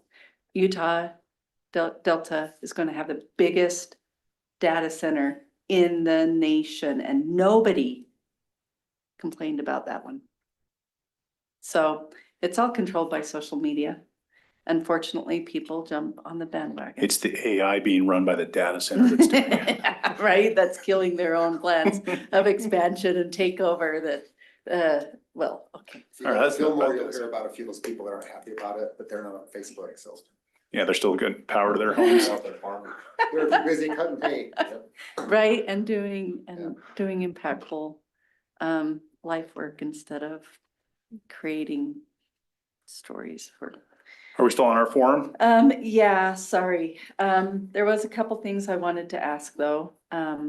Maybe take back to consideration. We have this water park up by our neighborhood, and I walk the dog every morning. People leave things behind, little shoes and socks and jackets and stuff. And I know, and I have been a part, sometimes I'll take the jackets and hang them on the benches so people who might be missing them would see them. I wonder if the city could encourage their public works people who are up at that park and cleaning it every morning, doing the restrooms, to take those items to a lost and found here at the city offices instead of just throwing it away, because some of that stuff may be, replaceable, but we know the cost of things are going up, and little kids grow so fast that, if you're replacing a pair of shoes in 3 years of their life, then why, the city could do a little bit more to create a lost and found that will support the community so people aren't losing their kids. I've seen scooters.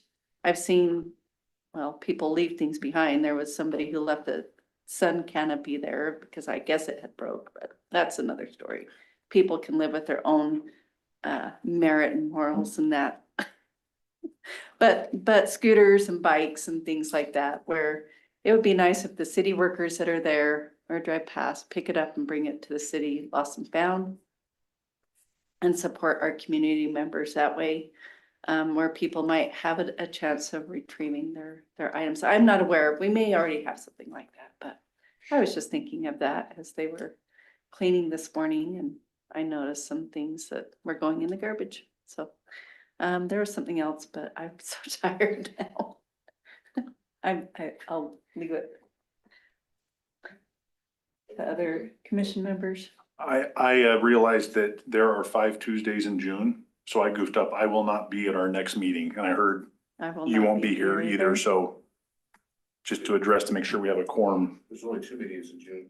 In July. Yes, oh, July, Oh. yes. Yeah, I just got goofed up on my weeks thinking that week would, So our next meeting is when? July 7th. Yeah. So I will be here for the July 7th, but I will not be here for the one on the 21st. Okay, I will be here for the 23rd. I'll be here then. So just as long as we got the 3 of us, or 3 of you on the 7th. Will you be here, Gary Mhm. and John?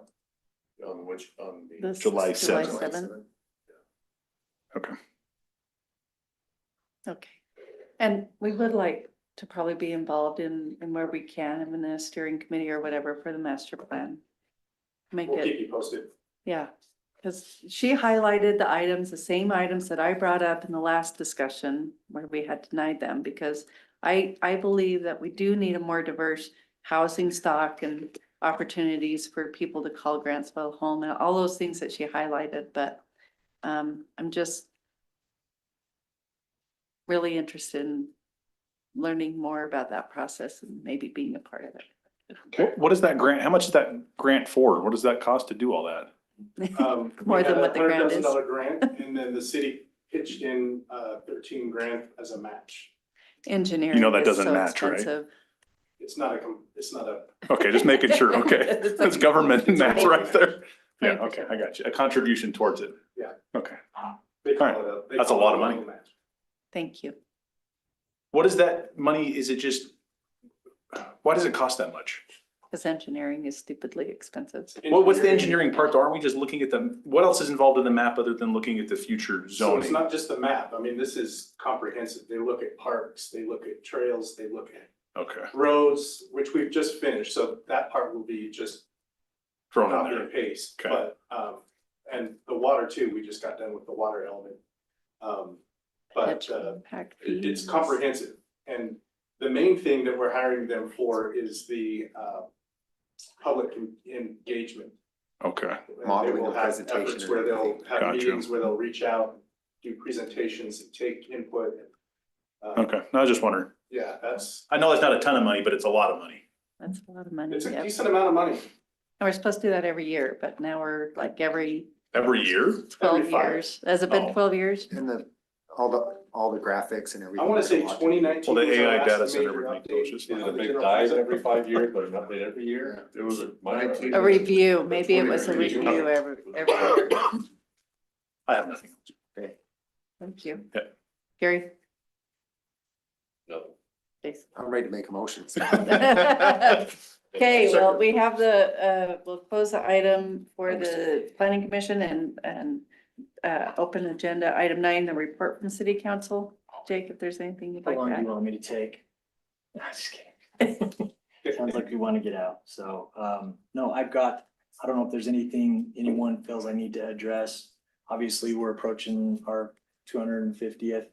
It's gonna be a big celebration, a lot of work going into the 4th of July. Obviously, we do it right in Grantsville. And so, Yeah. encourage any commission members, if you have the opportunity to help, we can use all the help we can get. Do you see any Council- more fireworks restrictions, As more than we- we usually do? No, I think it will be, well, it'll just be within, I'm sure it will just be within that block area. It was what it will be this year.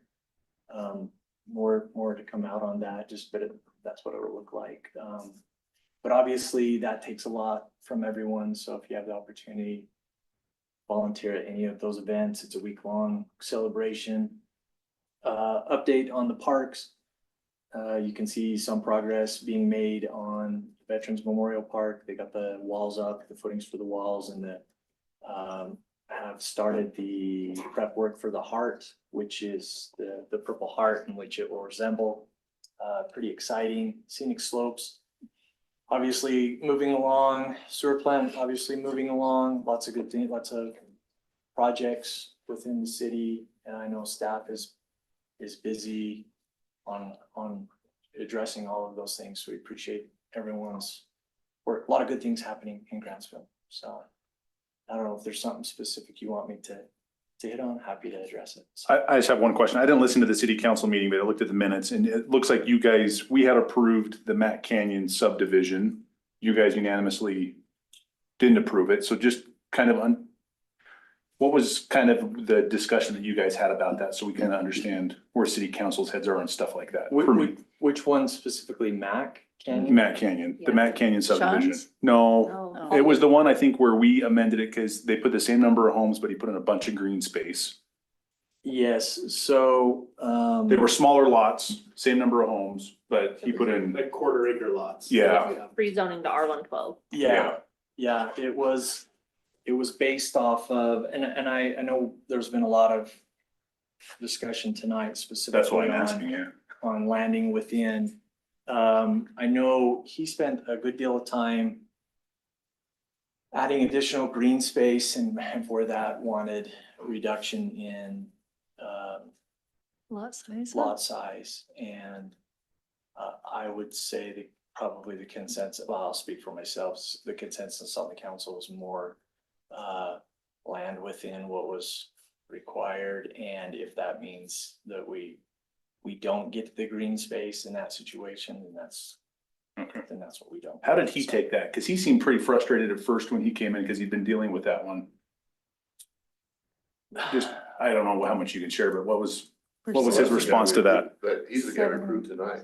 Was the guy. No. Been No. several No, it's the times. other No, it was a guy. different one, yeah. No, That was the guy who's like. You know, "Gas I station's can, gonna probably, I can see the frustration. The concern that I had is that area, all of those areas have alluvial bands that come from the mountains. And so there's areas that you call it green space, it's a ditch. Let's just call it what it is, right? So, if you're telling me I'm getting a ditch where you can't build a house because of, you know, if you put a house there, when it storms, it gets bulldozed by water. That's where I kind of stood on it, meaning I didn't feel like we were getting that for sacrificing something. And so, that's where I stood on What'd you call it? Alluvial fan? Yeah. What is that? What is that? I don't know. Well, Going off the mountain. you have the mountains that come down, and where the mountains come down, all of the water hits those ravines. And we filled a number of those in, like, the North Star development, a lot of those ditches and ditches that come from up there. I think this is one of those things when we have a higher water year, ensuring that we're protecting.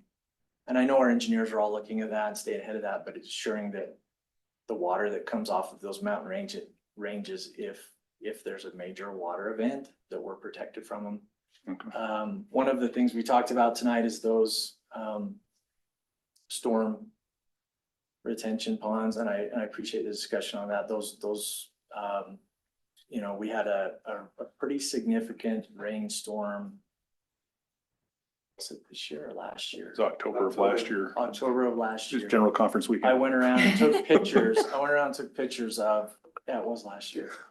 Took pictures of a lot of those retention ponds, and the one specifically on the end of town, which is in that area where this one is, like about a foot from the top of the pond. So, so we talk about having them and kind of being a nuisance, but they serve a purpose. And until we get more into providing storm within the city, it's been, we started with the swales. The swales were to kick the water off the street. There's a big, ditch along the sides that captured the water. Some of those were supposed to be designed to carry a lot of water, and people would fill them in because nobody wants a ditch in the front yard, right? So it's ensuring that I appreciate the discussion on it, and I felt the direction was the right direction.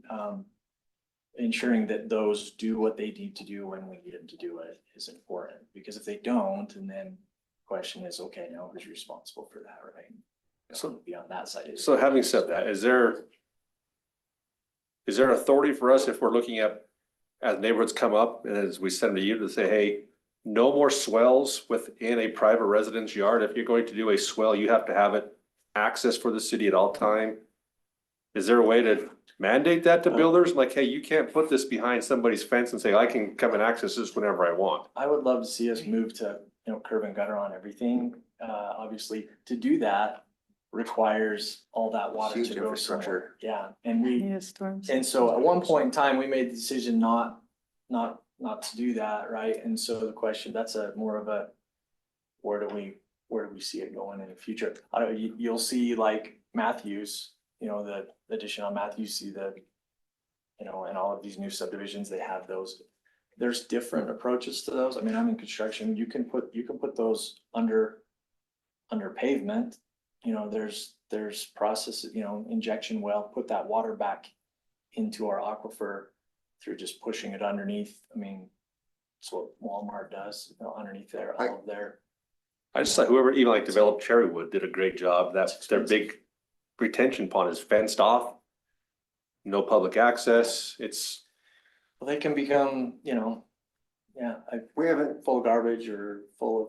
we haven't been very savvy in Grantsville yet on how to make those look nice, but you go like down to St. George where they've got a lot of those and they're xeriscaped and beautiful. Yes. And the one I drive by every day on Willow Street in front of the elementary school and in Matthews Lane, they're just giant collectors of weeds and garbage. And it's unfortunate because we have to have them, I get it, but they're not the greatest looking Yeah, thing. there's And it's gotta hard to be a- maintain.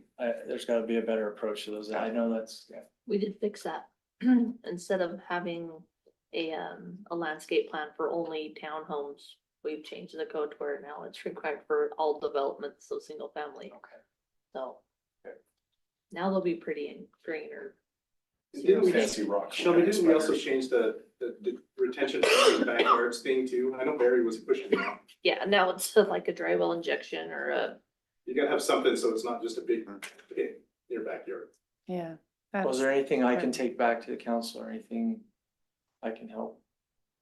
Oh, again, thank you. No, thank you. So glad we had an opportunity to have you with us tonight. What a great experience and thank you for all you do. I know the budget and all that other stuff that's received a lot of attention is tough and it's a thankless job, but we appreciate your leadership as well. Thank you. Okay, well, do it, Jason. there's no other. Or what, Jason? I'm waiting for her to call me out. No other comments or questions or suggestions for city council. We'll close agenda item number 9 and move on to agenda item 10, which is a motion to adjourn. I motion to adjourn. Thank you. Okay, Jason and John, thank you. All in favor? Aye. It's always a nay. We were. Can still be opposed by the majority. Thanks, good. You got that one, and everyone said nay. I'm like, what are you guys? Oh. Nice. Chat.